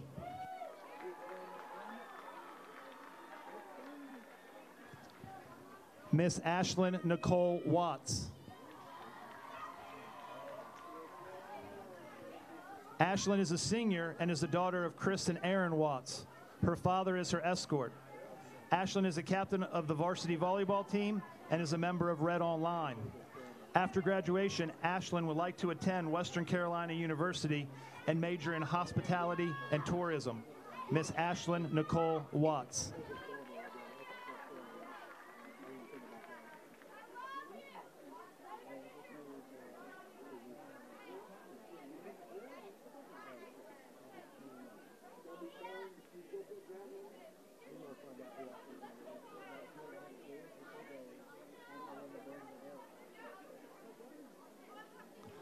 Ladies and gentlemen, this is your 2018 Franklin High School homecoming court.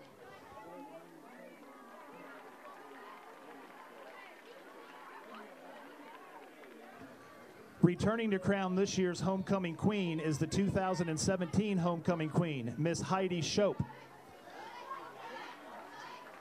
Please give a nice warm welcome to our 2017 homecoming queen, Miss Heidi Shope.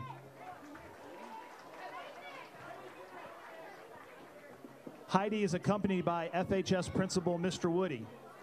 Assisting Heidi and Mr. Woody tonight are our FHS junior attendants, Finley and Emmy Moffitt and Evan Haley. Finley and Emmy are the children of Justin and Penny Moffitt, and Evan is the son of Ryan and Dana Haley.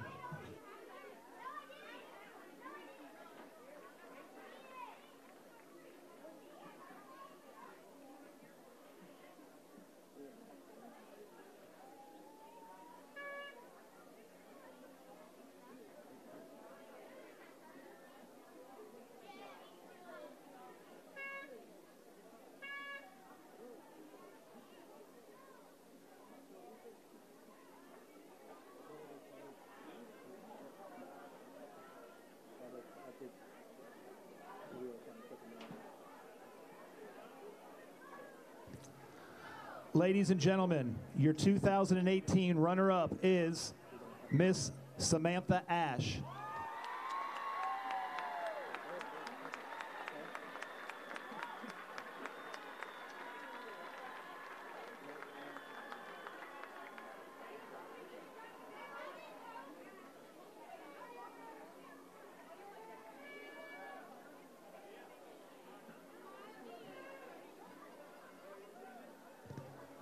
I am now pleased to present to you the 2018 homecoming queen, Miss Ashlyn Watts.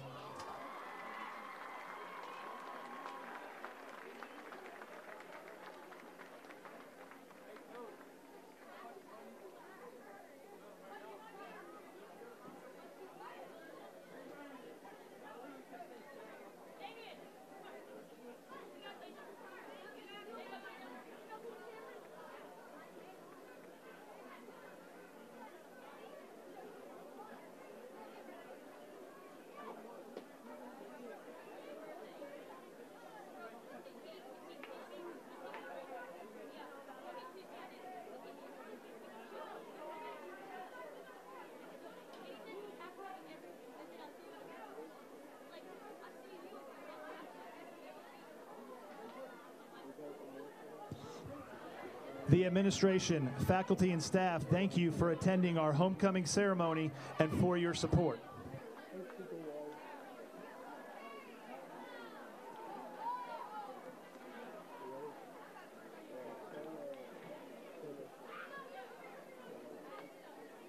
You can buy a red one, a blue one, any shape, size, or price, on lot, online, or even from a vending machine. What and how you buy has changed a lot, but one thing has never changed. You buy it from somebody, and the people make the difference. upfront pricing, market-based trade-ins, service after the sale, and never ever any games or gimmicks. That's the Smoky Mountain way. And these are the Smoky Mountain people. Smoky Mountain Chrysler Dodge Jeep Ram, 556 Highlands Road.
Byron, you've got some halftime stats for us. I do have some halftime stats, George. Now, we're a little bit behind, just trying to get these tabbed up a little bit. So give us just a little bit, and we'll get some numbers here. All right. Okay? Well, while you tabulate them, I will tell you about that Mountain Credit Union scoreboard. Interesting scores, and we get them from ScoreStream. We talk about this a lot. We get them from ScoreStream, and somebody actually at the game is usually updating these, so hopefully they are correct.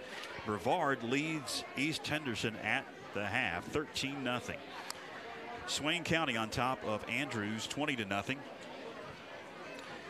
Asheville on top of Tuscola at the half, 16-0. Smoky Mountain at the half is up 8-0 over Pisgah.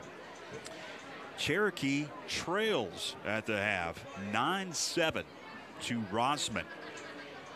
That may be a flip-flop score.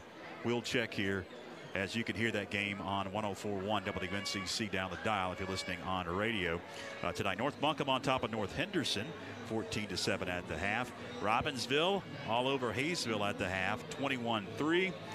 And West Henderson at the half is up on the Inca Jets, 21-0.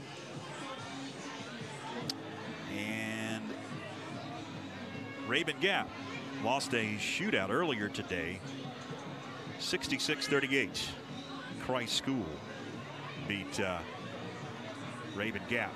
And those are the most up-to-date scores that I have, courtesy of ScoreStream and the Mountain Credit Union scoreboard. We got about 3 minutes and 30 seconds up on the scoreboard clock before we will get back to third quarter action. Franklin on top, 14-7 over the Hendersonville Bearcats.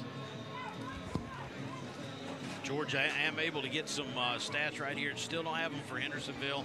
Do want to mention right now with the Franklin Panthers in that first half with a total of 115 yards rushing. Tyler Harrison leading the way with 56. Isaac Dewey has 37. Seth Price adds 15, and Blake Gibson has 7. Blake Gibson is 7 of 13 tonight, 59 yards passing so far in the first half with an interception. So there's your stats for the Franklin Panthers. That was quick tonight. Yeah. Tell you what, you've got a fast finger over there. It's a beautiful mind. It's a beautiful mind. Yeah. Puts you on the spot. Yeah. You get out your phone. Yeah. Got the calculator from Apple. Yeah. Compile those stats as quickly as possible. We're going to take a break here. It is an extended halftime, but before we do take a break, I got an interesting stat for you. Yes. How about 7 total yards rushing for Hendersonville at the half, guys. Wow. And again, hey, thanks to Warren Winchester, he's getting us the raw numbers. Yeah. I don't have my man Rodney Van Hook, so I am having to beautiful mind. I can't vouch that the math is accurate. It's only quick, George, but I do have them for a total 7 total yards of passing. Interesting stat. All right, we will take our final break on the RSR CarQuest Auto Parts halftime report on WFSC. Come back and hopefully get to third quarter action. Hang with us across the Franklin Panthers Sports Network. You can buy a red one, a blue one, any shape, size, or price. On lot, online, or even from a vending machine. What and how you buy has changed a lot, but one thing has never changed. You buy it from somebody, and the people make the difference. Upfront pricing, market-based trade-ins, service after the sale, and never ever any games or gimmicks. That's the Smoky Mountain way. And these are the Smoky Mountain people. Smoky Mountain Chrysler Dodge Jeep Ram, 556 Highlands Road in Franklin.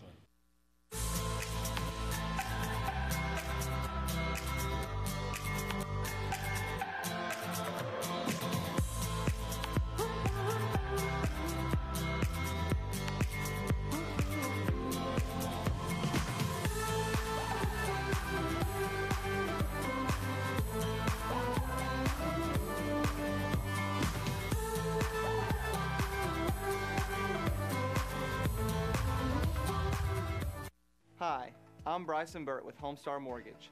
I am a direct mortgage lender and I finance dreams. Are you ready to buy a home?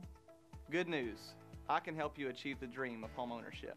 We have programs that can allow you to finance the dream with zero money down. Here at Homestar Financial, we take pride in helping our clients find the perfect mortgage that fits their needs.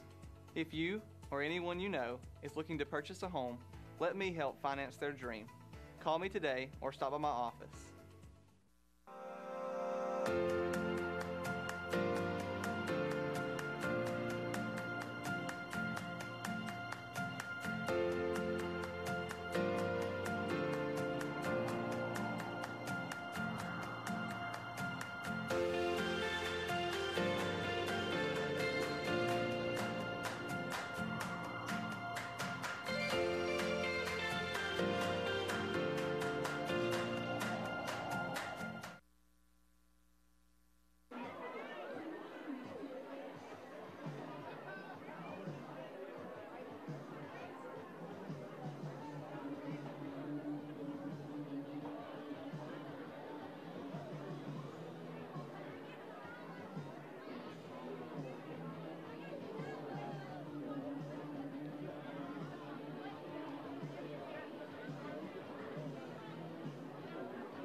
Welcome back to the pit. George Young along with Byron McClure.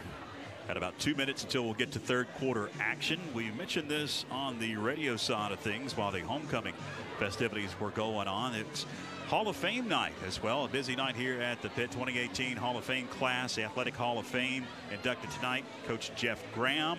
A lot of folks know Jeff still around. Works with you, Byron, in Drake Sells, the 2001 state championship baseball team. He was the head coach of. Richard Phillips, a 1970 graduate, basketball standout and baseball player for the Panthers. Ronnie Ledford, you personally knew Ronnie, and Eddie Renault, along with Brandon Steinwinter, the class of 2018 Hall of Fame. What a fine class of Franklin Panthers. What a fine class of people, both still with us and gone on in the class of 2018. I believe Mike is back out of the locker room as everybody has made their way out of the locker room. Both teams are back on the respective sides of the field. Had an extended homecoming halftime show. And Mike, how was that halftime locker room? Very professional, as it always is. You know, the teams break up in their segments, all offense, defense, secondary. Very few adjustments going to be made. Ask for a lot of effort. You know, we get the ball here, want to sustain a good drive, put some points on the board if we can, but real upbeat, real professional in the halftime locker room. All right, thanks, Mike. Our Nathan's Body Shop and Wrecker Service sideline reporter. We'll go down to him throughout the game As the clock ticks down, we'll get to third quarter action here in just a few moments. As I mentioned, some of those scores on the Mountain Credit Union scoreboard, if some of these scores are correct, Byron, they're just bizarre. Very bizarre. And I tell you what, it really makes you question right now. We've got Smoky Mountain with a slim lead. The numbers have changed a little bit, but the fact that they have a lead on Pisgah, that has not changed according to our score feed, and that's a little bit of a shocker. I did just get a confirmation here. Smoky Mountain is up 8-7.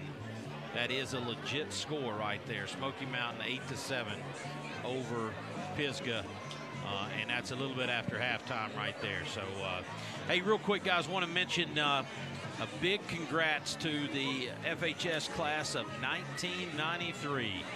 They were partying down here in the practice field below the big field today. Chucky Talent and a bunch of folks from the 1993 class down there. I want to say congratulations on that. 25 years, I'm sure they're going to have a big weekend. Elite Truck and Performance is your kickoff sponsor as Hendersonville has teed it up, and the third quarter is underway. It's going to be angled far side and heading out of bounds.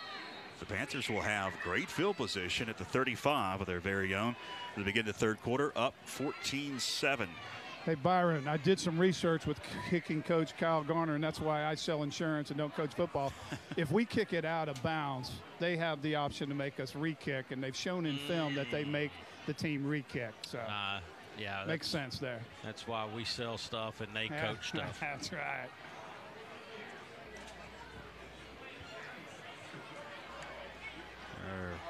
Kick it went out of bounds and was placed on the 35-yard line. Whitehawk coming in loud and clear in the Panther pit. I like that touch. Panthers set up shop, middle of the field, 35. Shotgun for Gibson on first down, hands to Harrison. He's going to turn the corner left side and then get hit immediately as he tried to turn that corner. He was cutting it up at the 35, but ended up gaining nothing. It's going to be 2nd and 10 now. Play just took too long to develop out there, Mike. And number 6, I believe, for Hendersonville was able to shed his blocker and make the play. Coming out of halftime, I was talking to Coach Tony, and he said, how about number 10? Wouldn't you like to have 22 of him, Tyler Harrison? Hey, guys, I'm going to have to bail out a minute and change some batteries, okay? All right. Gibson under center on 2nd and 10. Going to swing it out quickly. Cochran to the 40-yard line. He's wrestled out of bounds. Gains 5. Going to bring up a 3rd and 5 for the Panthers, and it stops the clock with 11 minutes, 12 seconds left in the third quarter. 14-7 if you just joined us. Panthers on top of the Hendersonville Bearcats. The opening drive of the third quarter. Portions of tonight's game brought to you by Dodge Packaging Specialties, your hometown commercial and industrial supplier of paper towels, janitorial supplies, packaging materials, safety materials, and a lot more. DodgePackaging.net, 369-7584. Over 35 years serving Macon and surrounding counties. Dodge Packaging Specialties. 3rd down and 3 coming up. Shotgun for Gibson. Takes out. And on the snap, we've got whistles. And a timeout going to be called by Coach Brooks. We'll take one. Brought to you by Tassinger's Floor Coverings and Carpet One. Back after this across the Franklin Panthers Sports Network.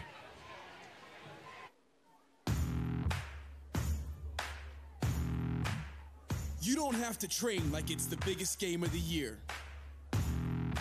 That's nonsense.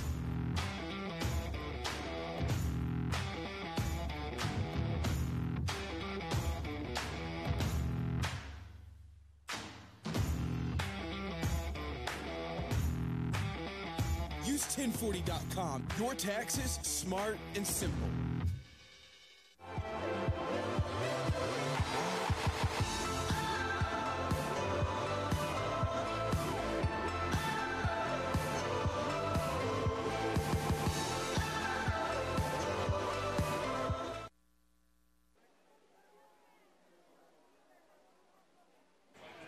Minutes, 11 seconds left in the third. 3rd down and 3 coming up for Blake Gibson and company. He'll settle under center. Scrimmaging from his own 42-yard line. Takes out, got a hand to Seth Price. Price gets hit at the line of scrimmage and pushed back. Did not gain a yard. It's going to bring up 4th down. It looked like try to go back to the trap play there, Mike, that they've had so much success with, but nothing happening as Hendersonville blew that one up. And you can see one adjustment they made. They're a little tighter in the box on us.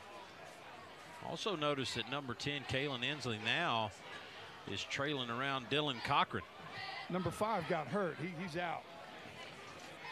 They're going to go for it on 4th and 3. Gibson under center. Looks to the sideline in his own territory at the 43. Play clock down to 3, down to 2, down to 1. And a flag comes out. They're not going to call timeout. They're going to take the penalty, it appears. Franklin. You know, Coach Josh is a gunslinger, always has been. Came in that way 15 years ago, and he was debating on whether going for that one or not. I saw. Yeah, he got I right. love it. He put his toes over the edge and decided, no, not for me right now. You know, Coach Josh, he plays to win. So Gibson will stand back at his 26-yard line, awaiting the snap to punt it away. And Inslee stands at his 31, awaiting the punt. 10:24 to go, third quarter. Franklin up 14-7. Punt is away, and it's going to be angled near side. Hits at the 27. Picked up on a bounce by Inslee at the 25. 30, flag down. Inslee snowed under at about the 32-yard line. But again, we will check the marker. Looks like Chiato got hit in the back from my angle, Byron. Yeah, it did. And I tell you what, interesting. You go back and watch that video right there, number 47, Mason Sequoia. First person down the field, weighs quite a bit more than Kalen Inslee. Not exactly as nimble as Kalen Inslee.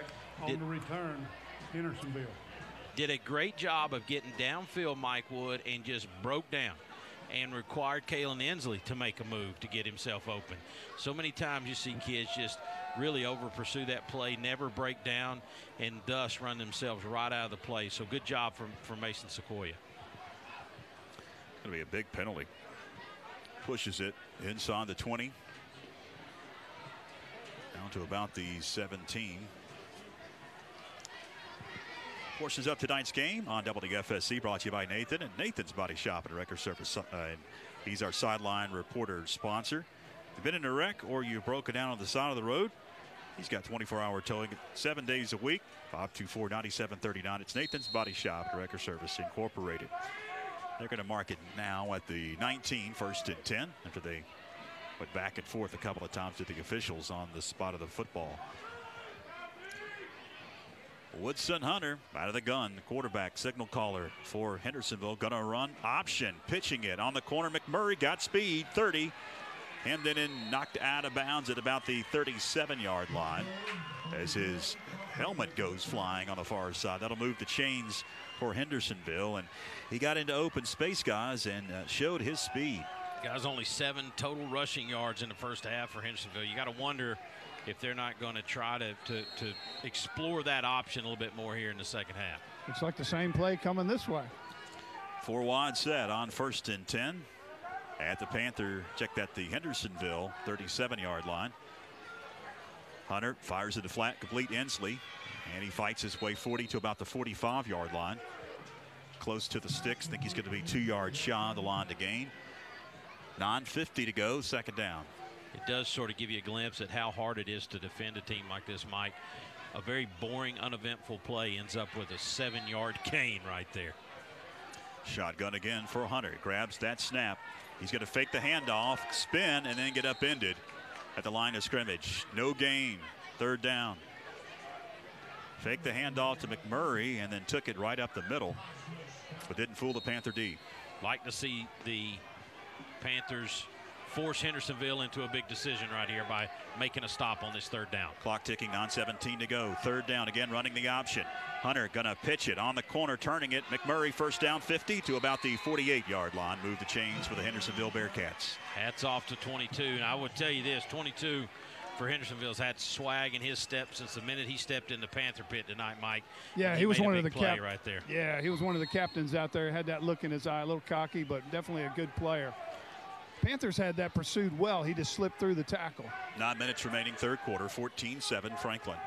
Hendersonville now marching into Franklin Panther territory. And now we've got more whistles Looks like the play clock needed to be reset.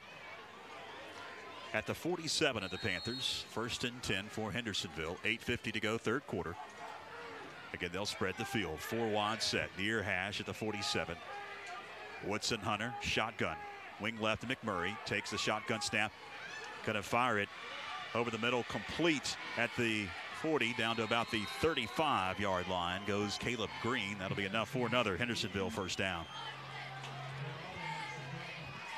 Hendersonville's first possession here in this second half. Panthers opened it up with the ball, but couldn't do much with it. They spread the field. They're Big time this time. And working fast, yeah. Absolutely. At the 35 of the Panthers, 1st and 10. Hunter shotgun.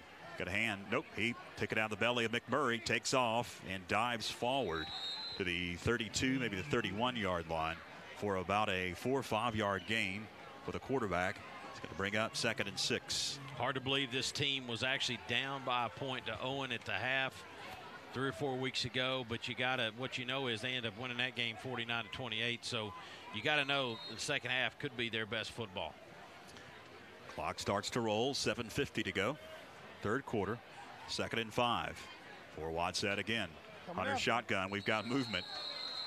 And here comes the flag. That's going to go against Hendersonville. False start on the offense. That'll be a 5-yarder, making it 2nd and 10. Portions of tonight's game on WFSC brought to you by Tassender's Floor Coverings, Carpet One. They'll work with over 1,000 stores to get the best prices and the best service around. Go by and see Big Billy Hanley for all of your floor covering needs. It is Tassender's Floor Coverings, Carpet One, West Palmer, Franklin. 2nd and 10. Barking at the line of scrimmage is the quarterback, Hunter. 4 wide set on 2nd and 10. Drops in the pocket, heaves one far side. Ensley caught 20 and knocked out of bounds at about the 16. Man, what a catch. Throw just put up there, knowing Kalen Ensley would be in the spot, and that ball was behind him. Mike Wood, I'd like to give him the benefit of calling it a back shoulder throw, but I don't think it was. I think he just had put it in the wrong spot. Ensley, though, so athletic, able to reach behind him and grab that one. 1st and 10. They'll work quickly again. Far hash at the 17-yard line of the Panthers. Hunter shotgun. Grabs the snap. Rushes on. He fumbles it. Flag is down. And I think Hendersonville recovered. They did. Woo! Man, we had a chance of getting out. It looked like it slipped right out of the quarterback's hand. It looked like he wanted to pump fake and then got hit at the same time, and it popped loose. Had the blitz on again. Matt Bradley's coming after this kid, leaving definitely man-to-man coverage on the outside and coming after him. We'll check the marker. The officials are discussing things. The flag came on the side judge at the line of scrimmage. They're still discussing. Over near Waya Street. Yeah, I mean, what? Long way away. Stops the clock with 7:05 to go in the third quarter. Franklin up 14-7. Here's the call from the official. Well, now he's going to go back and talk about it again. They've sorted it out, it appears. A defensive holding on Franklin. Wow. Be half the distance to the goal. Defensive holding, something that you do not see much of in high school ball.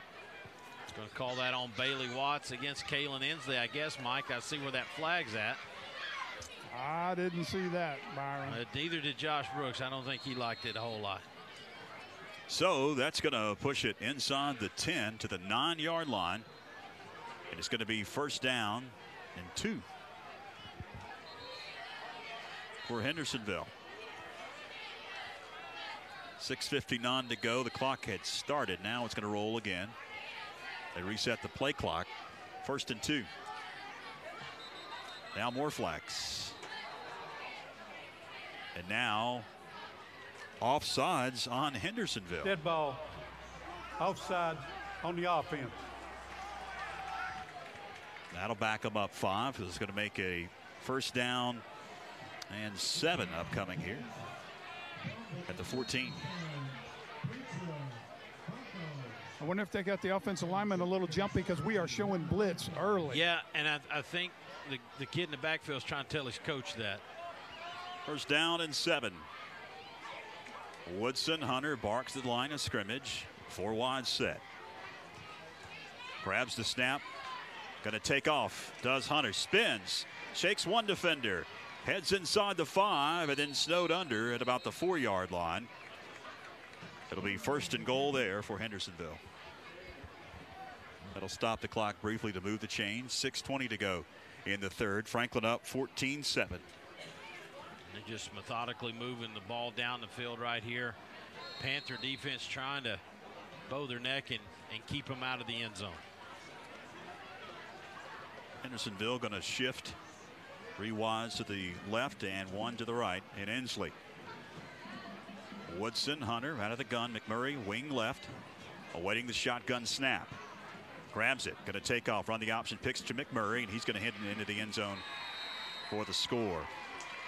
Hendersonville is 1 point away from tying this game with 5:55 to go in the 3rd quarter. 14-13 Franklin.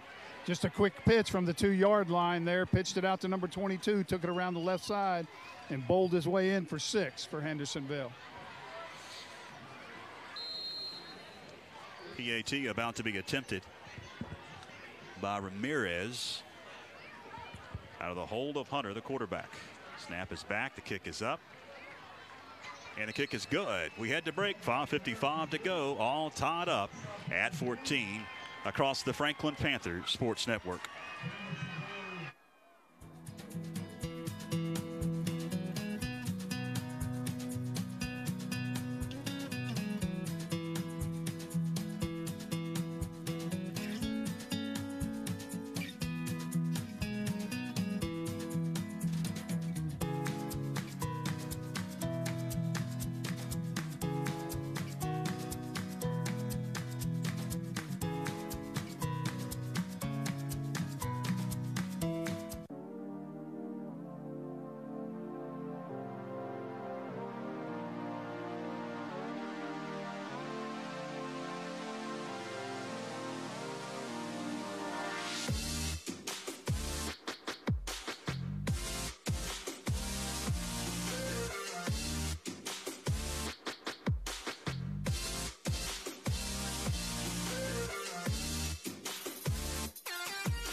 Hendersonville is set to kick it away to the Panthers after that score by McMurray.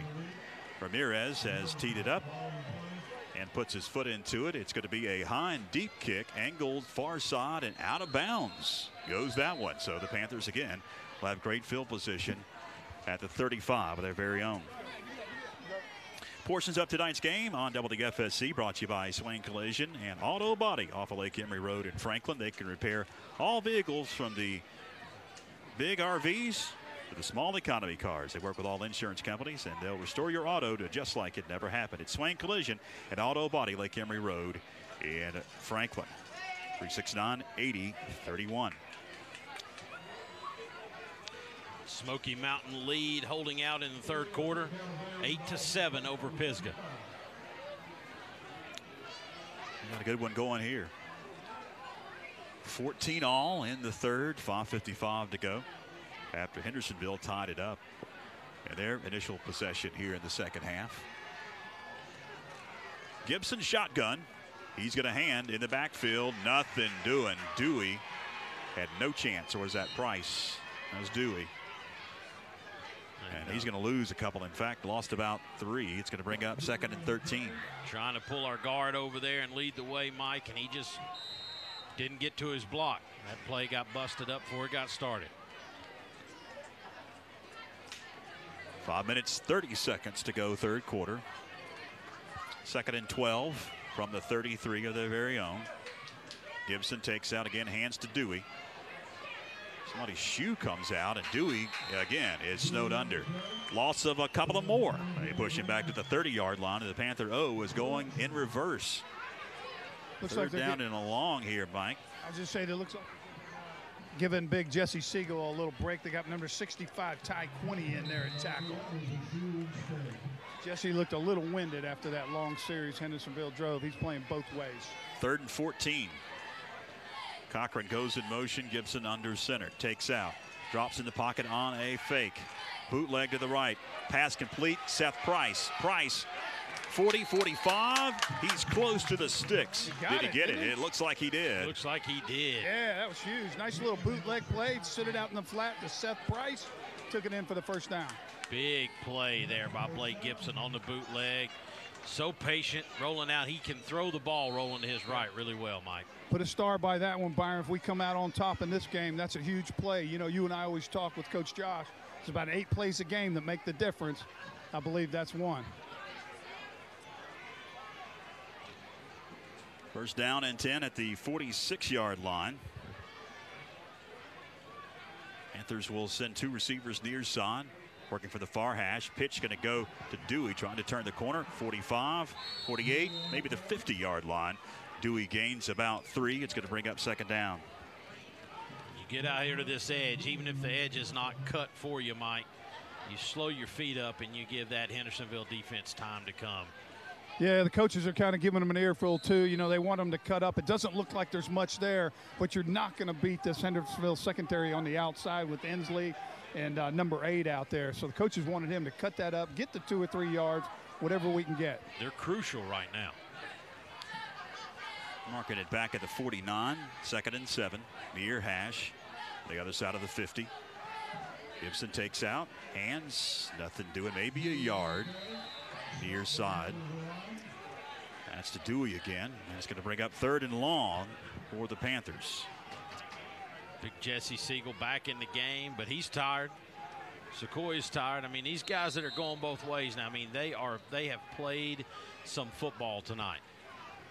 Hendersonville's a team. It's not all played in the box. These guys stretch you out and make you play the entire field.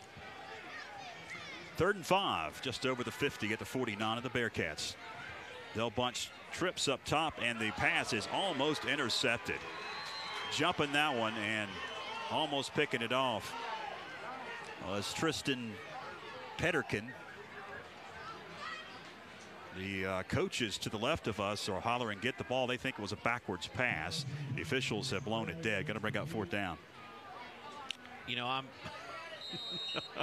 I know what I want it to be, but I was a little of the same impression there. But either way, that play, again, was jumped from the start. They saw that one coming. They've watched film. They're prepared. 4th down. And they're going to go for it at midfield. Cochran goes in motion. Gibson under center. Takes out. Rolls far side on the play fake. Looks to fire. Looked like Cochran got tackled as the ball sailed over his head. Incomplete. No flags. And Hendersonville takes over at midfield.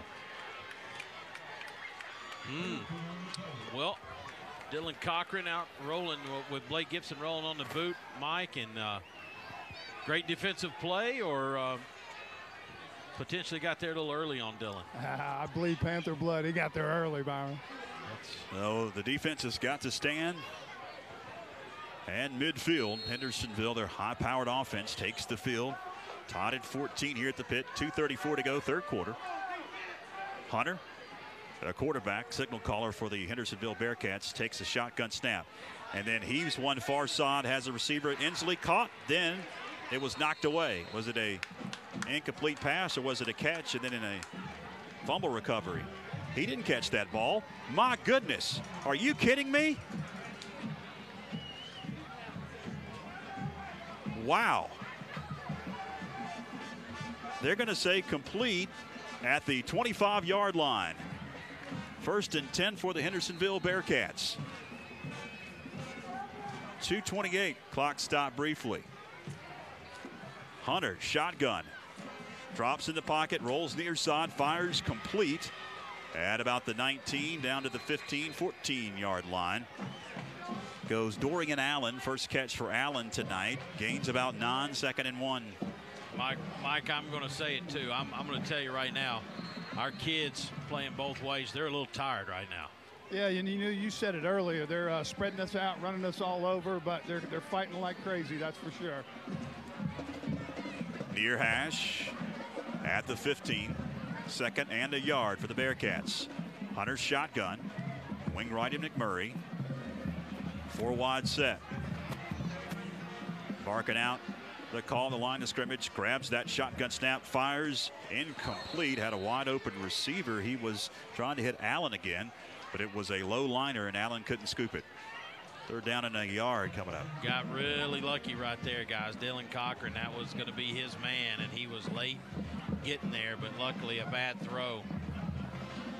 You know, Byron, they started out the game, Hendersonville, with a 5-step drop. Boy, they are getting it out of his hands quick. That must be one of their adjustments at halftime.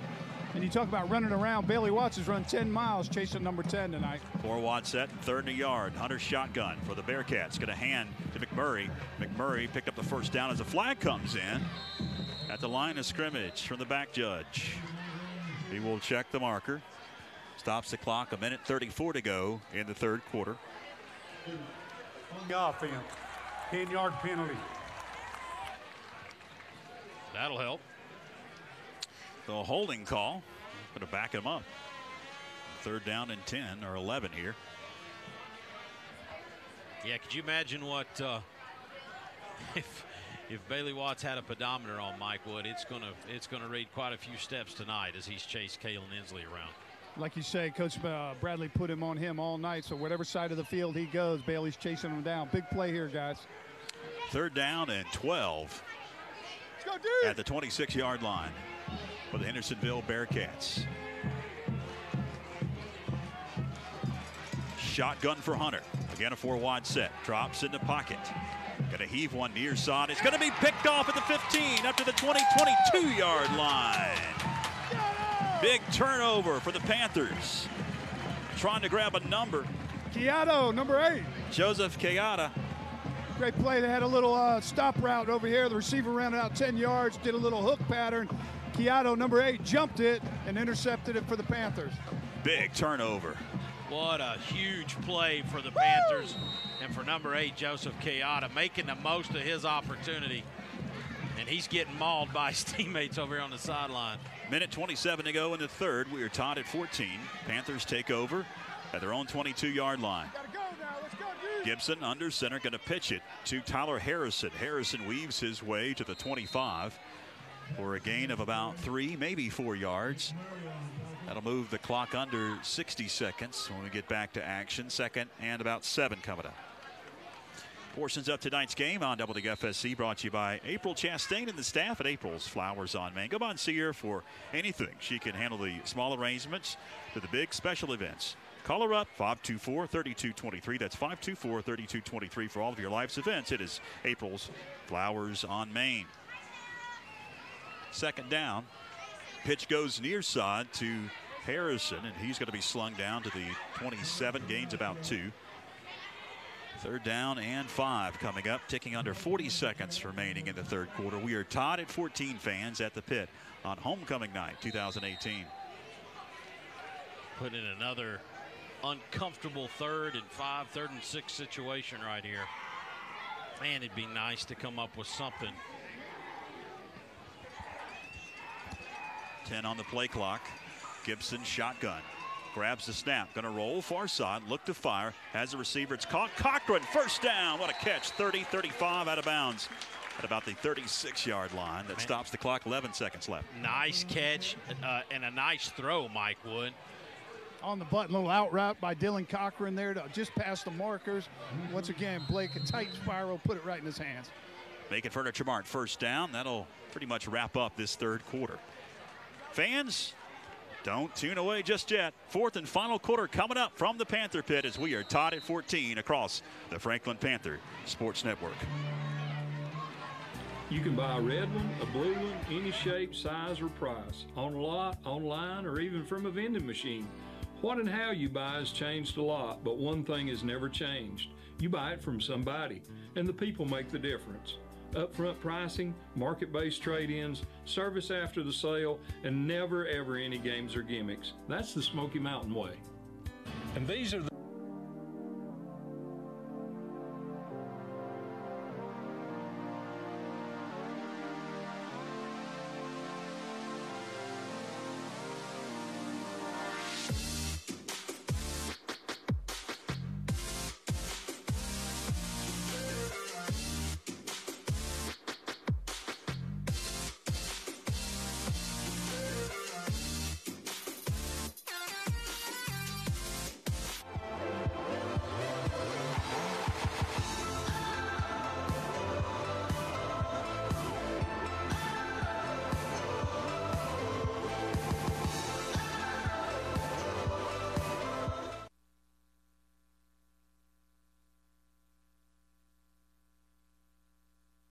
George Young, along with Byron McClure and Mike Wood, our Nathan's Body Shop and Record Service sideline reporter. 1st and 10 at the Panther 36. Gibson under center. He's going to swing it out far side. Gibson to Cochran. They could not connect, as that one was a little low and Cochran couldn't secure it. I think Dillon just basically needed out of his own hands, though. That maybe not a perfect pass, but it was enough to get it down. Dillon probably like to have that opportunity back. 2nd down and 10 at their own 36. Todd at 14 fans. Receiver to both sides, near hash. Gibson takes out, got a hand right up the middle. Stumbling forward, 42-yard line is Isaac Dewey. He's going to be about 4 yards shy of the line to gain. Well, 3rd and manageable now for the Panthers. Again, wasn't pretty, but Isaac Dewey hit that hole quickly and was able to get a nice gain out of it. Gives us an opportunity here on 3rd down. 3rd down and right at 4, maybe 5. Gibson takes out, hands to Dewey again, right up the middle. Dewey pinballing his way close to the sticks. I think he got it. Up to the 46, move the chains, make it Furniture Mart 1st down. Big play. Those were 2 nice holes in there by the offensive line. Sean Dunn, Hedden, Jesse, Blackburn, Mariano Perez, and Mason Sequoia. They moved that defensive line on those last 2 runs. Mark it up at the 47.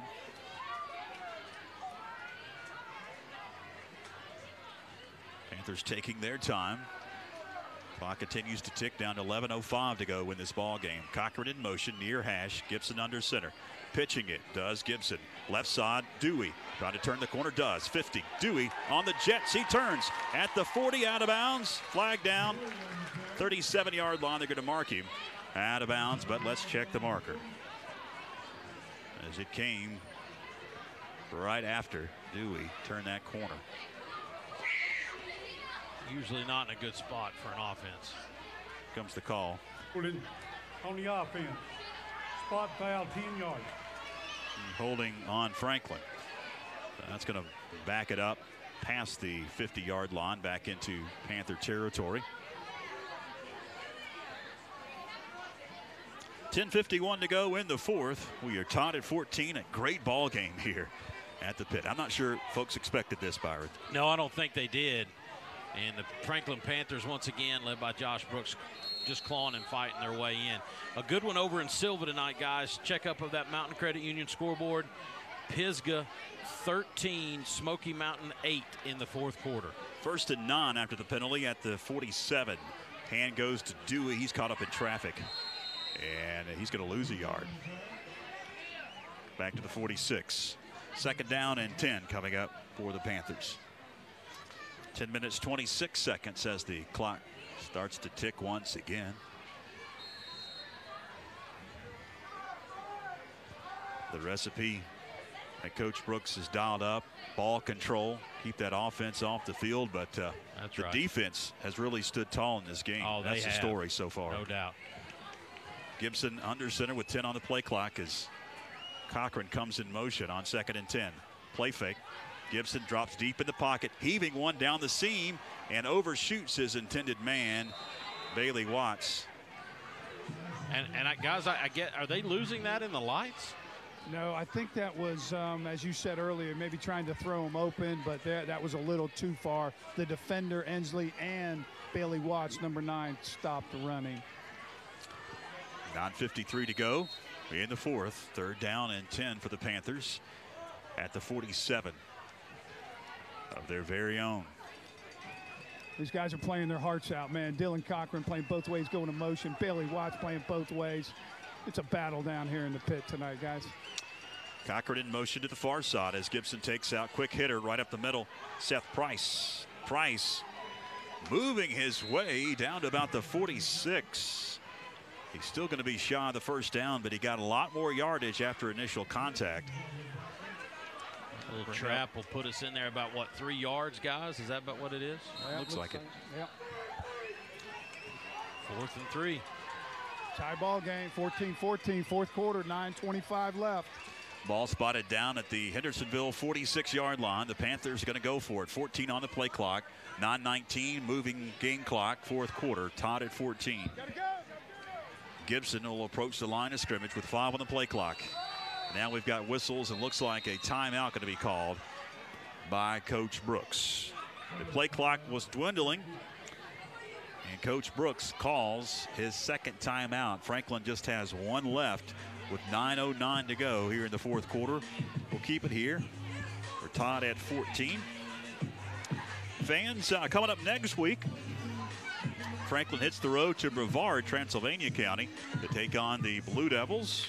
We'll have that game on WFSC only, 104.9, 1050, and online TuneIn app as well. Speaking of Brevard, they are up tonight, fourth quarter, 27-0 over East Henderson. Some other action. This one interesting to me, guys. Common opponent Asheville is up 37-0 over Tuscola. Ooh, wow, that's surprising. A little surprising to me, to be honest with you. Fourth down and 3 for the Panthers. After the timeout, we'll see what Coach Brooks says drawn up. Hendersonville coming back from their sideline. They're late. 9:09 to go in this fourth quarter, and a good one. Tied at 14 at the 46 of the Bearcats. 4th and 3. Gibson under center as Cochran goes in motion with a split backfield behind him on a play fake. Gibson rolls near side. Just going to tuck it and run, and we'll see where they spot him. He's out of bounds at about the 43. He had to get right there. I don't think he got enough, guys. He did. Just the naked boot, I guess, Mike. And, you know, they kept the guy at home very wisely. Yeah. And he basically made that play. Yeah, it was called the 29 waggle, the formation. Everything looks like it's going left. Blake fakes a handoff, slips around the right side. But like you said, the Hendersonville defenders stayed home and kept his responsibility. They're going to mark it at the 44-yard line. He had to get to the 43. He was a yard short. It's where the Hendersonville Bearcats take over at their own 44. Hunter out of the gun, drops in the pocket, fires, incomplete. I don't know who he's throwing that one to. Going to bring up second down and 10. Kayado almost got his second interception of the night right there, Byron. He's out of his mind right now. He was, I don't get, we don't tell the story about the little orange hard hat these guys put on over here when they make a big play on defense, but he got the hard hat there after the interception. 8:58 fourth quarter, 2nd and 10 for the Hendersonville Bearcats. Trips up top, one to the near side. Hunter's shotgun. Got a hand to McMurray right up the middle. Big hole, 50, 40. I'll mark him down there, and he may have gotten hurt. Boy, he runs hard. Yeah, McMurray right up the middle. That offensive line cleared a big hole. He runs hard. Tyler Harrison came in, though, and laid a good lick on his lower limbs there, so number 22 feeling that. Going to mark him back at the 42-yard line. 1st and 10 into Panther territory. Todd at 14 here at the pit. 8:40 clock ticking. Trips up top, one to the near side. Hunter's shotgun for the Bearcats. Wanting to run, possibly option. It was a RPO, and he's just going to tuck it and get nothing. Maybe a yard for Hunter, the quarterback.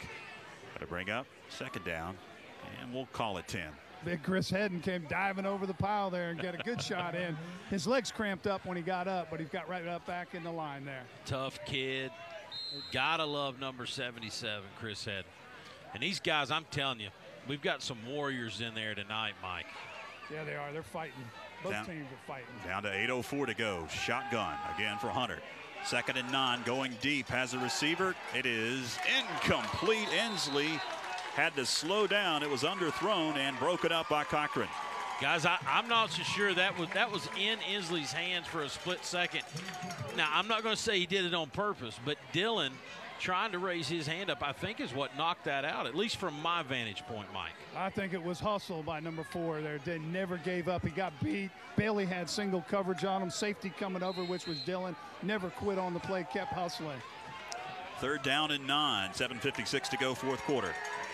Ball spotted down to the Panther 41-yard line. Hunter shotgun. They get a 4-wide set. He's going to heave one over the middle. Caught at about the 35 and upended. 4 yards shy of the first down. Oh, fourth down coming up. Pass complete to Garrett Norris for the Bearcats. And if you're watching, you see a definite difference in the pace of play, George. I mean, Franklin content to chew up clock and a time clock. Hendersonville makes a play. They're right back on the ball, ready to go. Bunch trip set to the near side. They'll stack 2 receivers up top. Shotgun for Hunter. On 4th and 4, takes out. He's going to take off. It was a Wildcat. Direct snap to Ensley. He does not get it. Takes it off left side, and he's going to be hemmed in and dropped at the 34-yard line. What a funky formation, guys. They had number 64, offensive guard, lined up in the receiver position. Wildcat with Ensley. Defense was chaotic, didn't know what to do, but made a great stop on 4th down. Mike, I hope that's one of your 8 plays right there, because that's huge. That was huge. And what was great about it, such a formation, I don't think we saw that on film. No timeout was called and still executed proper defense. 7:13 to go in the 4th quarter. Franklin takes over at their own 34-yard line. 1st and 10. Near hash. Gibson will send 2 receivers up top at Bailey Watts and Dylan Cochran. He'll work with 2 backs behind him in a split backfield. Gibson takes out, pitches to Harrison. Harrison turns the corner, 40 to about the 42-yard line. Harrison with a little bit of a seam, turned on the Jets and picked up about 7. And that's exactly what you were talking about earlier, Mike, where you've got to see that seam, and it might not be the touchdown seam, but it might be the 3 yards we need to keep the chains moving. It was, and he got in behind Sean Dunn, number 71, and Mason Sequoia, number 47, put his helmet on the back of their backs and just took it for another 3 yards. 2nd down. I'll call it 2 on the scoreboard. As Cochran comes in motion. We've got whistles and a flag from the back judge.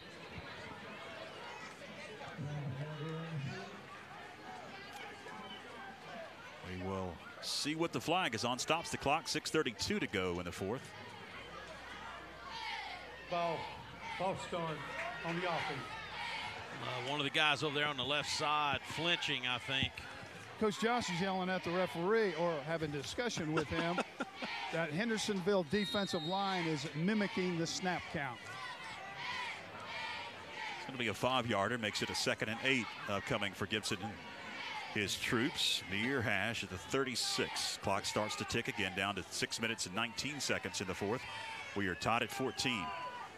In motion goes Cochran. Pitch to Tyler Harrison. Harrison goes nowhere this time. Felton, number 3 for Hendersonville, able to come off his block and belt it behind the line of scrimmage. In fact, lost about 4. It's going to bring up 3rd down and 11. And that conversation you were talking about that Josh was having, our left side of our offensive line trying to talk to the back judge, and he was having none of it on that previous play. 3rd down and long coming up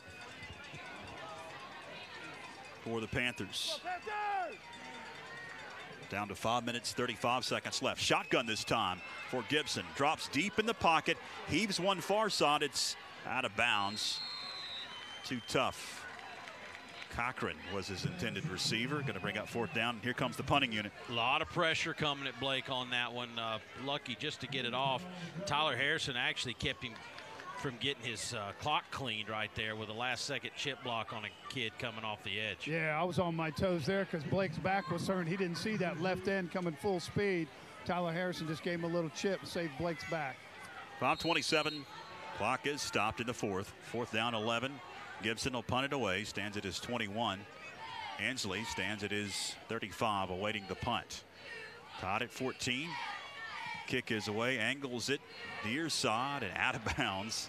We'll see where they mark it. It's going to be difficult for the official to determine this one. They're going to mark it at the 38-yard line, where Hendersonville will take over. 1st and 10.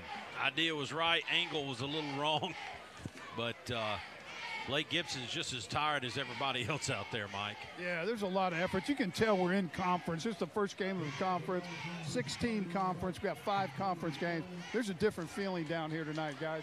Well, and you know, we haven't really talked about this tonight, but this conference we're in, this Mountain 6, what a gauntlet of teams we've got to go through. Hendersonville again will spread the field. 5:20 to go in this tie ball game. Fourth quarter. Hot at 14. Shotgun for Hunter. Gonna swing it out near side. Inslee hit immediately.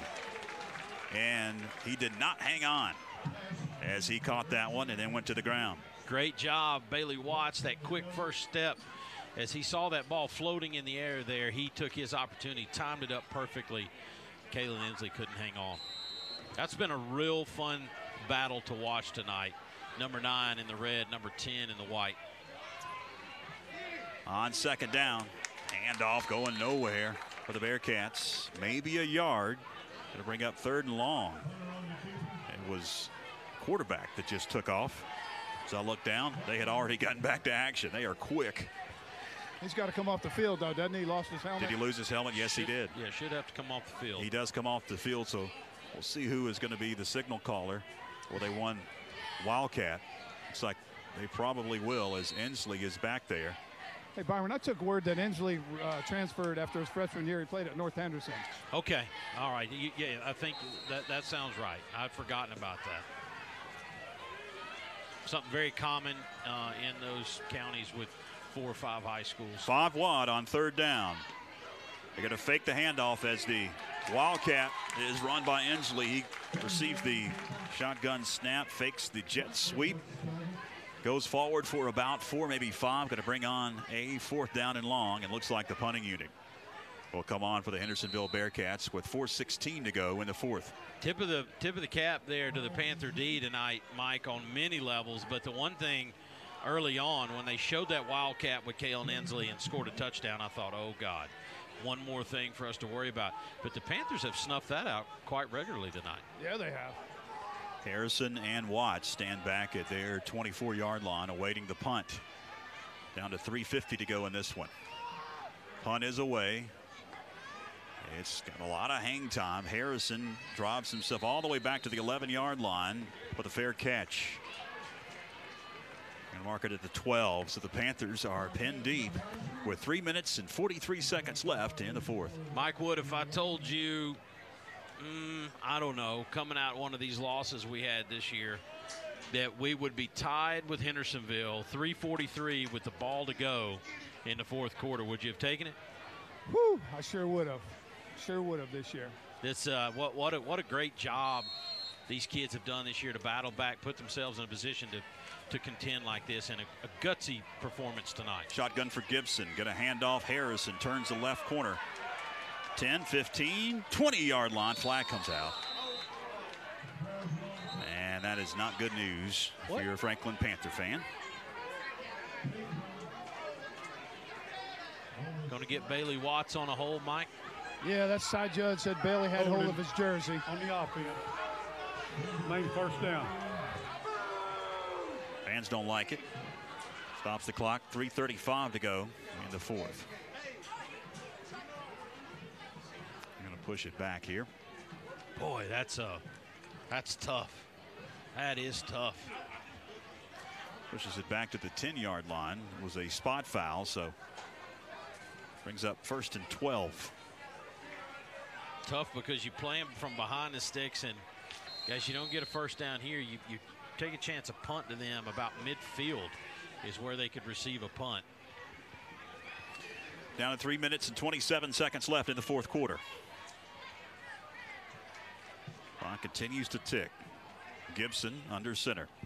Bobbles the snap, picks it up. It's still on the carpet. Who's got it? It looks like Franklin able to recover it. My goodness. Back at the 7-yard line, they're going to say it was recovered by a Panther. Never had the exchange from the quarterback to the center. It hit the ground really quick. Blake reached down for it, and somebody kicked it back in the backfield. Luckily, I think that was Seth Price that jumped on it. Down to 2 minutes and 50 seconds left in the 4th quarter. 2nd and 15 after the fumbled snap. At the Panther 7-yard line, Gibson under center. Again, we've got some movement. Looked like the center snapped it and nobody was ready for it. Then he took it back. I saw. Start on the offense. Man, what a shame. We played such a good game tonight, man. We're fumbling a little bit coming down the stretch. Let's go, Panthers! Man, 2 penalties and a fumble for backwards yardage the last 3 plays. You said it, Mike. After a gutsy effort like we've had all night, you hate to see us at this point sort of shooting ourselves in the foot. 2.5 minutes to go, tied ball game, 2nd and long. I'm going to push it back to the 2-yard line. Gibson drops in the pocket, heaves one far side, and out of the reach of Bailey Watt, streaking at about the 30-yard line. That'll bring up 3rd and 15 from the 2. Looked like a pretty good throw out there, Mike, and Bailey trying to give his best effort to get to it. Yeah, Just couldn't get it in his hands. That's on the other sideline, so I couldn't really tell how close it was. Just a little go route. Offensive line gave him plenty of time. But once again, Bailey Watts matched up against Inslee, their best athlete. Pretty tough catch and throw. It's going to bring up a 3rd and 15. They're going to mark it at the 4 now. I didn't think the scoreboard was right. The 4-yard line. Hard to tell in this booth. Gibson, hands to Harrison. And Harrison going to get some yardage and get out of the shadow of his goal line up to the 12, maybe the 13-yard line. That'll give Blake Gibson some room to punt it here. It'll be 4th and 11. He hasn't called the punt team out yet. Oh, there he goes. Gunslinger. Down to 1:55 with a moving clock in the 4th quarter. We are tied at 14, fans, here at the pit on Homecoming 2018. Put it in the hands of the Panther defense to shut them down and go into overtime here, guys. Inslee will stand at about the Panther 40-yard line, rather. Punt is away. Going to be angled near side, hits at the 45. And going to be picked up in Panther territory by Inslee down the near side. Flag down. He's out of bounds at the 35, but this one's going to come back, it appears. What was the penalty, guys? I didn't see anything. I didn't either. It's on the sideline right here. They're going to check the marker. It was on the Panther sideline. 1:24 to go in the 4th quarter. Tied at 14. Hendersonville's going to get the ball back on the other side of the 50 after this penalty. Block in the back, Hendersonville. I'll take his word for it. I think it was a great call. Yeah. I saw it. I just didn't want to. So it's going to push it back to the 46 of the Bearcats. That's where they'll take over 1st and 10. With 1:24 remaining here in the 4th quarter, and we are tied at 14, fans. Get ready for a fantastic finish in this conference opener. Trips up top, one to the near side. Woodson Hunter, the quarterback, barking at the line of scrimmage. Settles in the shotgun, awaiting the snap, grabs it. Pump fakes, going near side, and it's going to be incomplete, almost picked off. And then a headshot by Inslee on Dylan Cochran. No flags. Wow. I mean, that was leading with a helmet, or at least going after. Hit Dylan right in the chest, and one he certainly should have caught, not able to come up with it, but exposed. Inslee knew that ball was overthrown, guys. And he knew that to keep his team's hopes alive, he had to break up the interception. So he laid the lick right in the chest of Tyler Harrison, who, by the way, was Dylan elevated. Cochran. I'm sorry, Cochran, yeah. Dylan Cochran. I was right next to that on the sideline. I got to get out of here because Doctor. But it looks like the helmet hit him right in the stomach. Looks like it knocked the wind out of him real quick. Yeah, that's the point I was getting at, Mike, is that he was in the air. I don't think it could have been helmet to helmet or anything. He hit him really the only place he could have hit him. Dang, he had that, man. It was right in his hands, and then he just took that shot in the belly. Couldn't hang on to it. Tough kid. Way to go, Dylan. He's up. And he's going to get up and walk to the sideline. And hopefully just got the wind knocked out of him. 1:18 left in the 4th quarter. 2nd and 10 coming up for the Hendersonville Bearcats. We are tied at 14, fans. Late in the 4th quarter. If he'd have grabbed that one, this place would have erupted. Ticking towards the top of the hour of 10 o'clock. Most of the fans are still here. A few have hit the exits on homecoming night. Trip receivers up top with the Hendersonville Bearcats. Delon Inslee to the bottom of your screen if you're watching on Facebook or YouTube.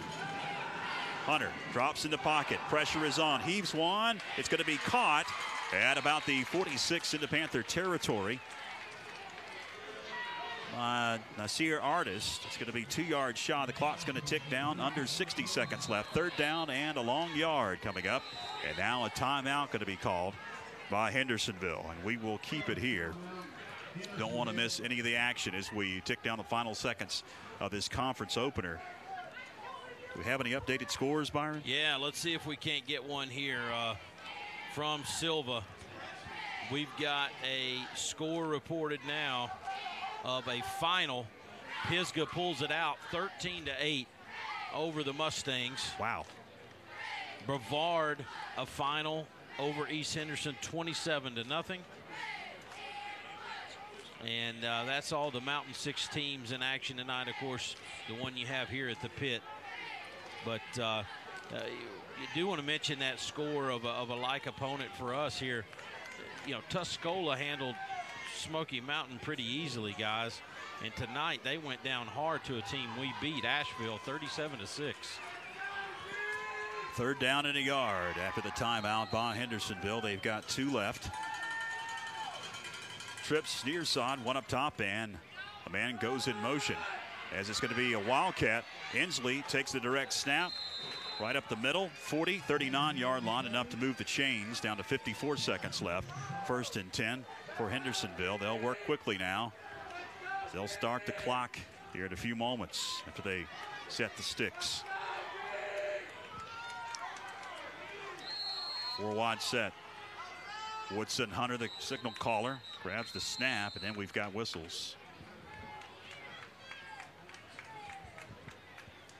Ball offside on the offense. Offsides on the offense. Didn't see the flag. It was on the far side. It came out right at the snap. It'll be a 5-yarder. Pushes it back to the 44-yard line of the Panthers. 50 seconds left here in the 4th quarter. Tied at 14. Clock starts to tick down to 48 seconds left. This point of the game, Mike, Bailey Watts giving Kalen Inslee about 10 yards on the line of scrimmage. 4 wide set. Hunter in the gun. Drops in the pocket. Fires far side, complete at the 40, 35. First down. No, he's going to be 5 yards shy of the first down. Gains about 6. That was Caleb Green on the far side for the Hendersonville Bearcats. Stops the clock. Did they call timeout? They did. Byron, what kind of leg does the kicker from Hendersonville have in your research? Did you see any kicks or anything? I didn't see. I mean, he's not going to be able to boot it from obviously not from this deep, but not even. I'd say they've got to get it inside the 20. I mean, really, to have a legitimate chance. I didn't see any exceptional length, not only in field goal opportunities, but extra points. And you know what's fun about this game, too? In my opinion, the best part of our defense is our secondary, their experience. They've been here for years. Henderson's best part of their offense is their receivers. It's been a really fun cat and mouse game down here tonight.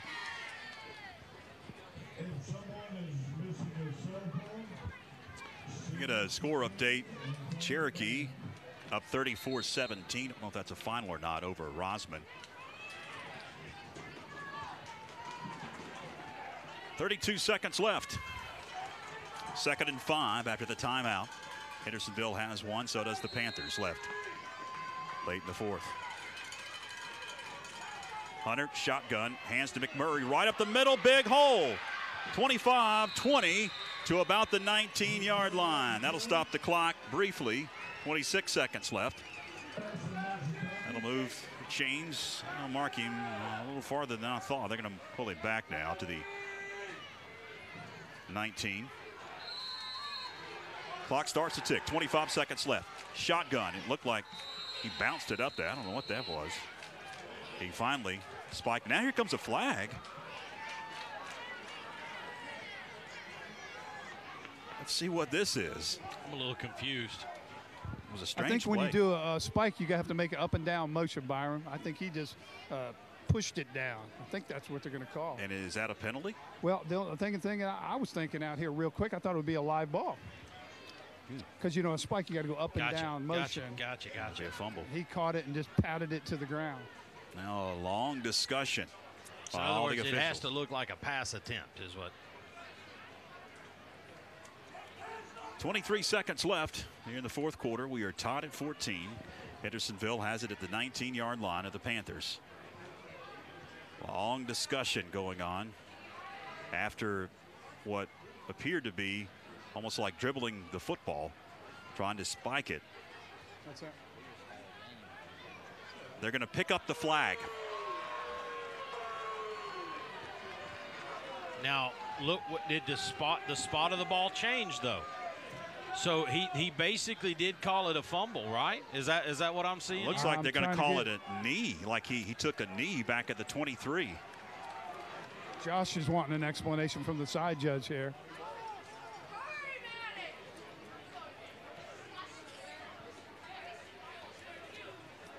They're going to leave the spot back at the 24 officially. 2nd and 14. Hunter, shotgun, fires one, incomplete. Had two receivers in the same area. Is that Joseph Chiata breaking that up? Yeah, he broke it up, had good coverage on him, just couldn't jump high enough to tip it, but was right in front of the receiver, blocked his view. The Sear Artist and Garrett Norris, the intended receivers, are in the same area, 9 and 8 for Hendersonville. 16.7 seconds left. 3rd down and 15 at the 24 of the Panthers. Late in the fourth quarter, fans. We're tied at 14. Both teams have one timeout left.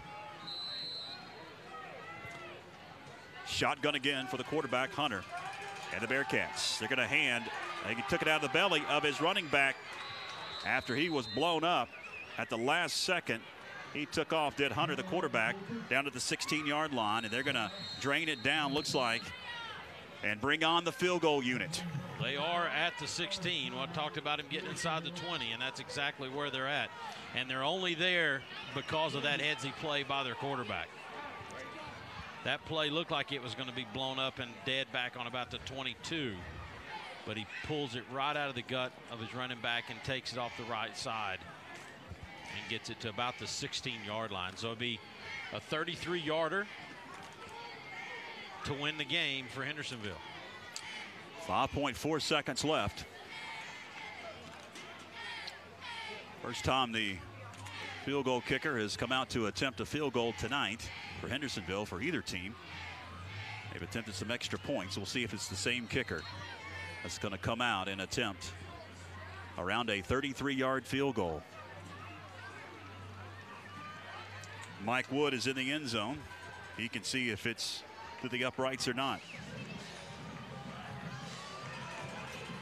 Holding will be Hunter, the quarterback.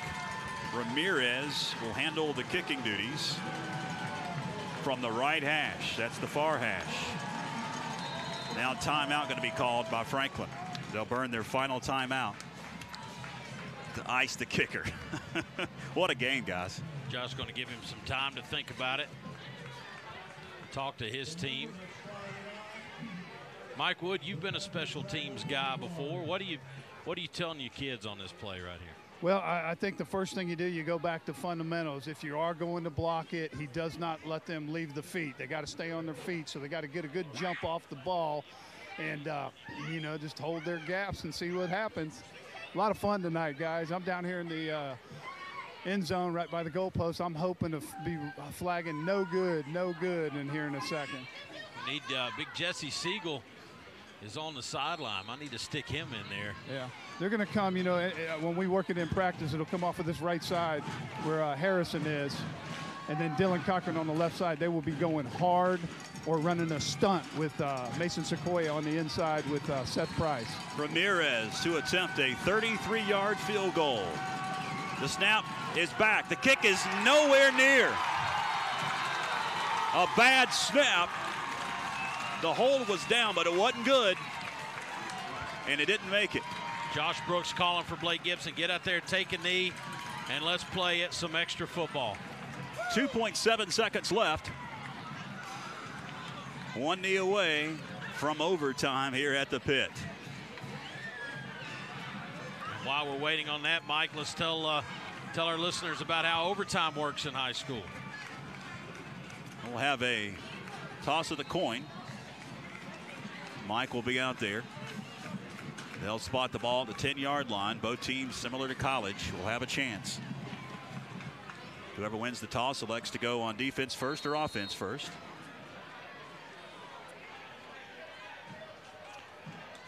Gibson will just take a knee, and that'll do it. Regulation in the books here at the pit. Todd at 14. We'll take a quick timeout, come back for the toss of the coin in the first overtime period across the Franklin Panther Sports Network. Hi, I'm Bryson Burt with Homestar Mortgage.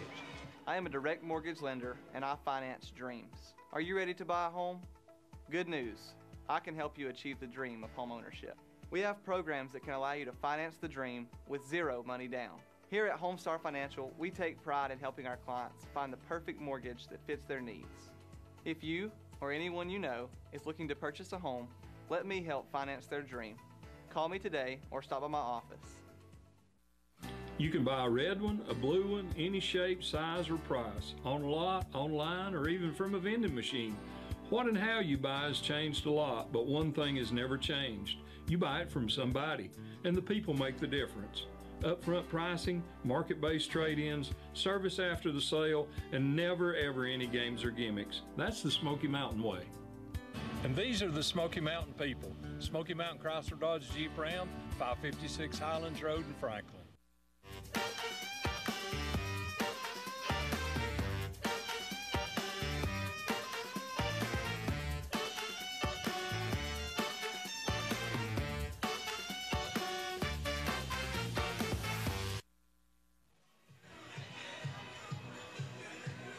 High school ball, they spotted at the 10-yard line, we believe. Both teams, similar to college, has an opportunity. They'll send the captain out for the toss of the coin, and our captain will be out there here in just a few moments. And it's critical who wins the toss here, as you sure will elect to go on defense first.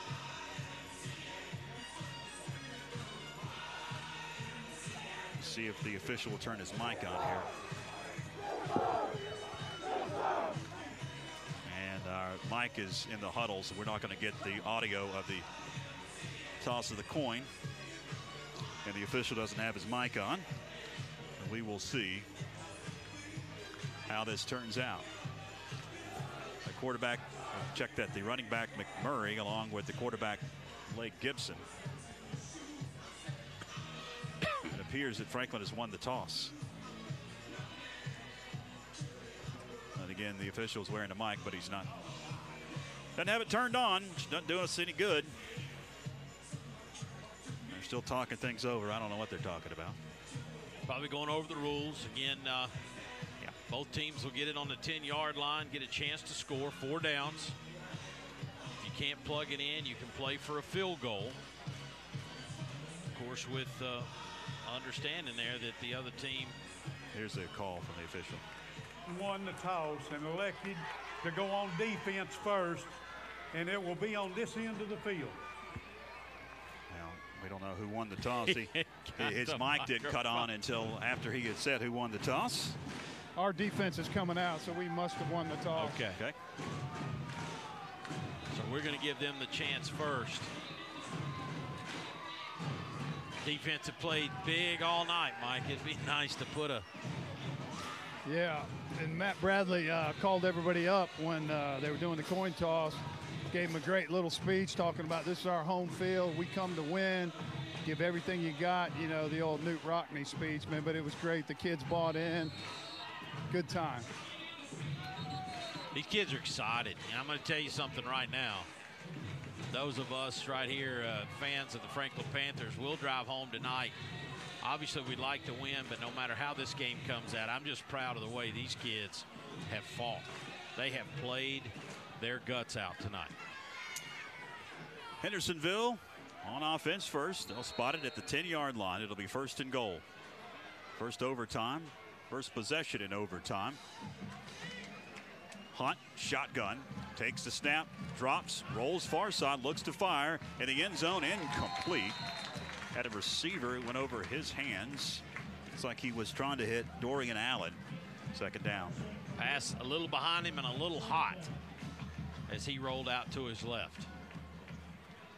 They tried to hit Inslee on an in and out route where they ran him on a quick slant and then turned him go to the back corner. It was covered really good by that right side of the Panther defense. I actually thought the quarterback was going to tuck it and try to run it in.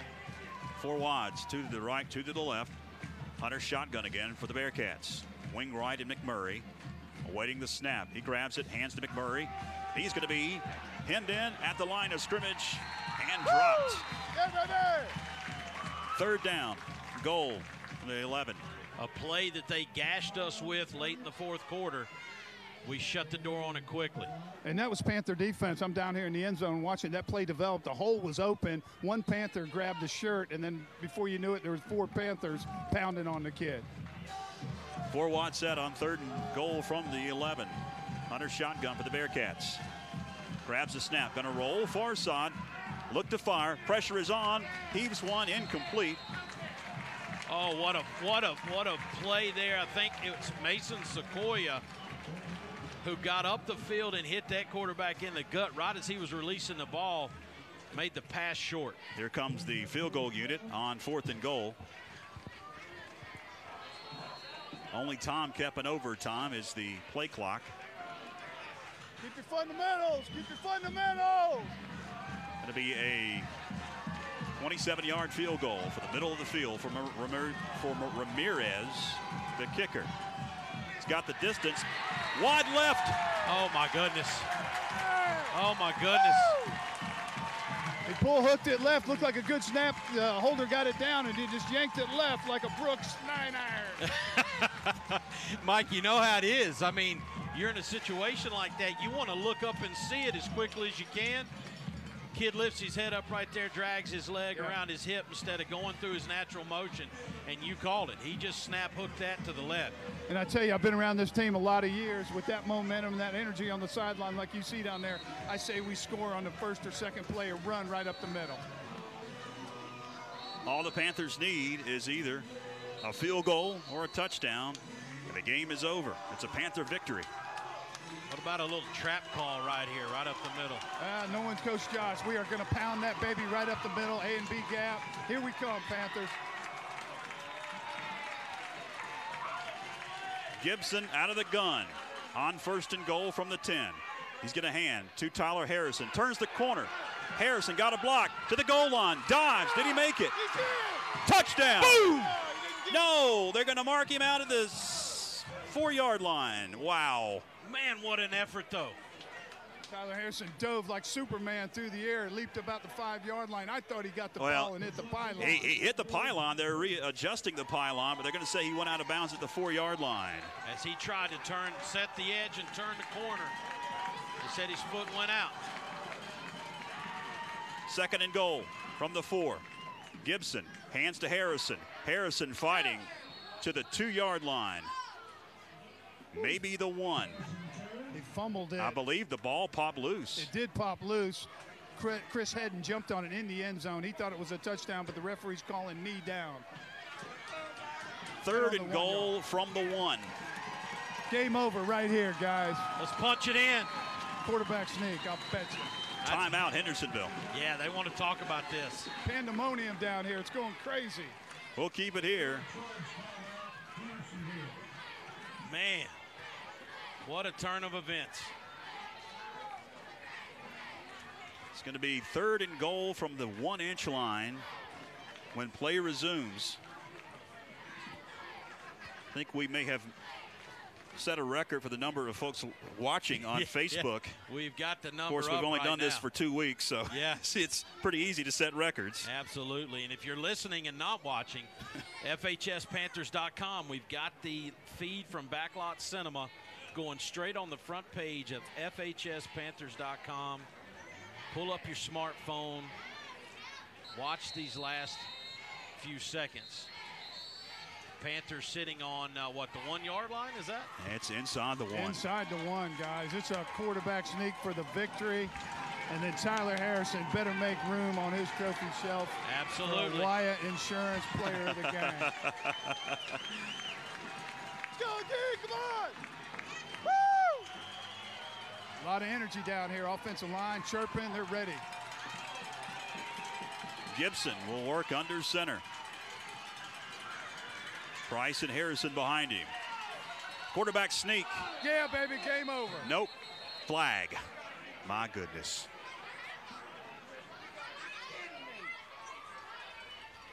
That ball offside on the defense. That's got to almost practically put it in the end zone. Yeah, it's only 6 inches away. 2 or 3 inches. I guarantee you they put somebody head up on the center this time. They had both defensive tackles in the gaps. Blake ran through untouched. They'll put a nose guard up there this time. Gibson under center, 3rd down and goal at the 1-inch line. Again, quarterback sneak. I don't know. There was a fumble exchange, it appears. The officials will umpile. I don't think he got in. I don't see a signal. He didn't get in. All right, here comes Sam Conway. First year playing football, soccer player. Coach Kyle Garner's worked with him all summer, all season. He's got his opportunity right here, guys.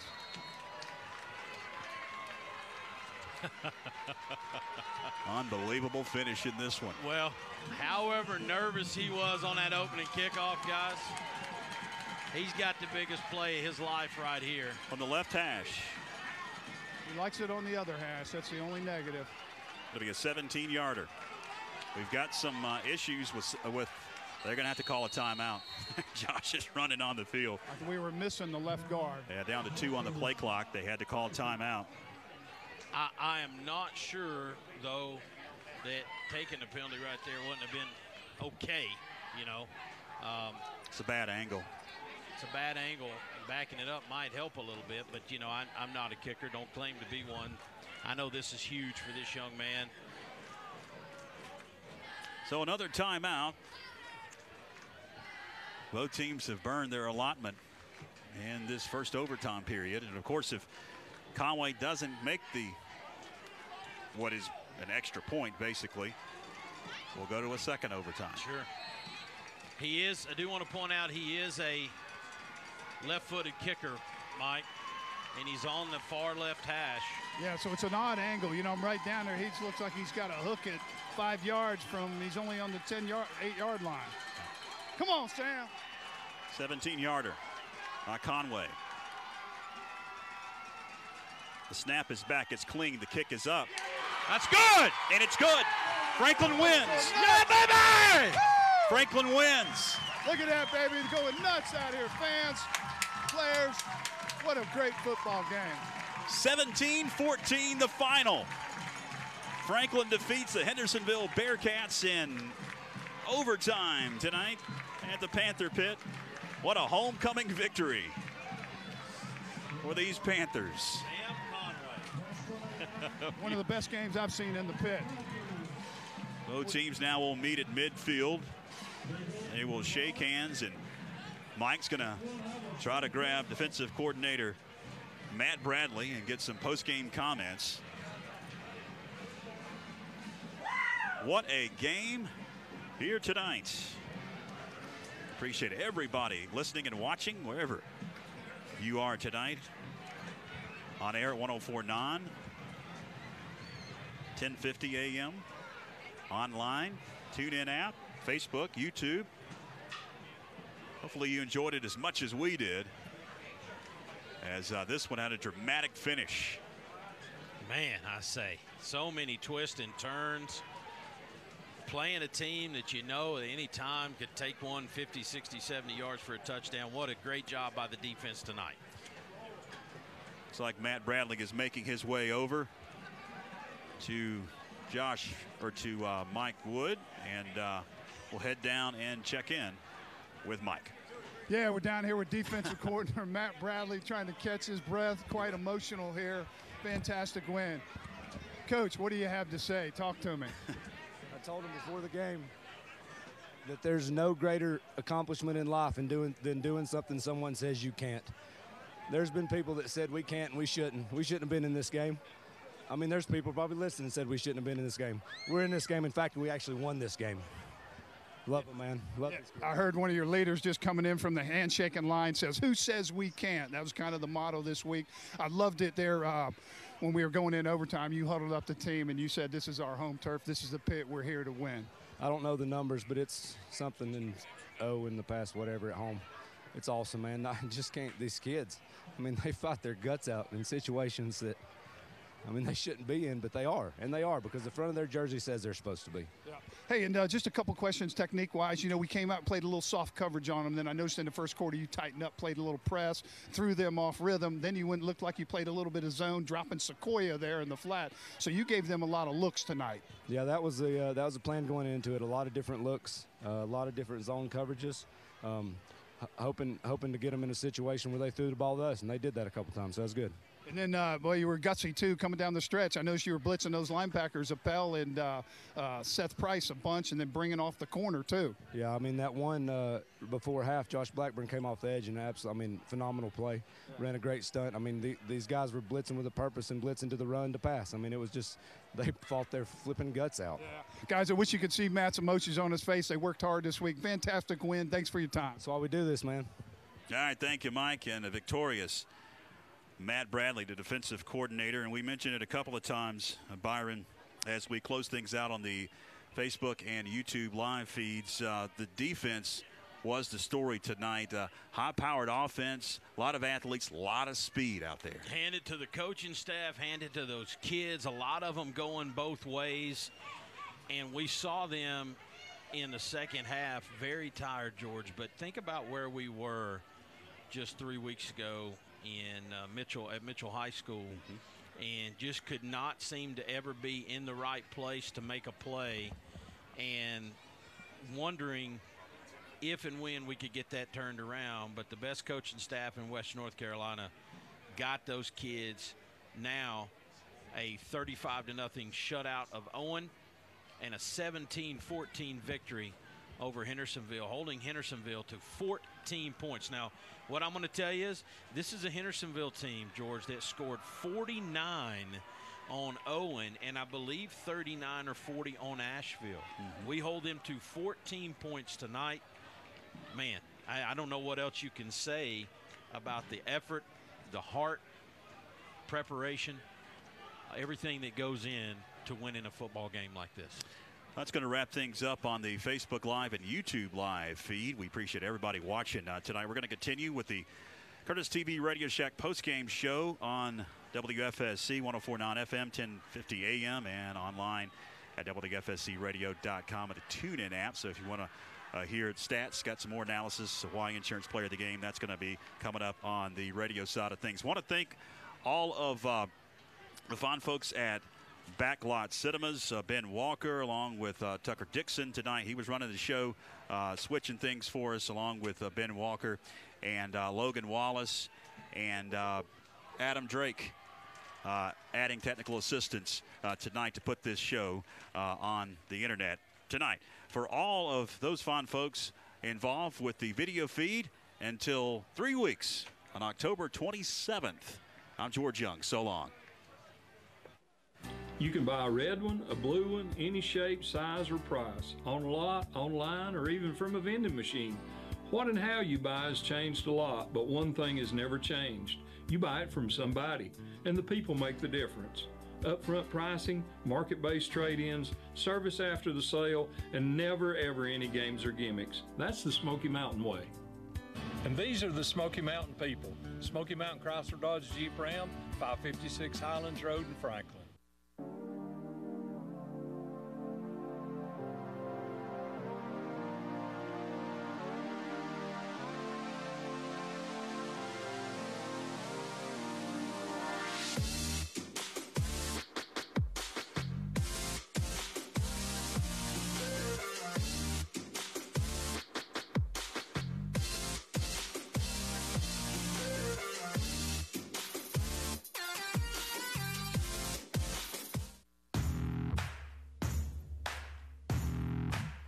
You don't have to train like it's the biggest game of the year.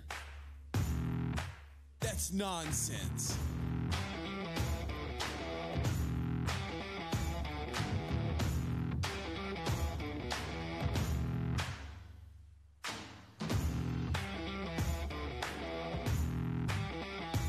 1040.com. Your taxes, smart and simple.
Hi, I'm Bryson Burt with Homestar Mortgage. I am a direct mortgage lender and I finance dreams. Are you ready to buy a home? Good news, I can help you achieve the dream of home ownership. We have programs that can allow you to finance the dream with zero money down. Here at Homestar Financial, we take pride in helping our clients find the perfect mortgage that fits their needs. If you or anyone you know is looking to purchase a home, let me help finance their dream. Call me today or stop by my office.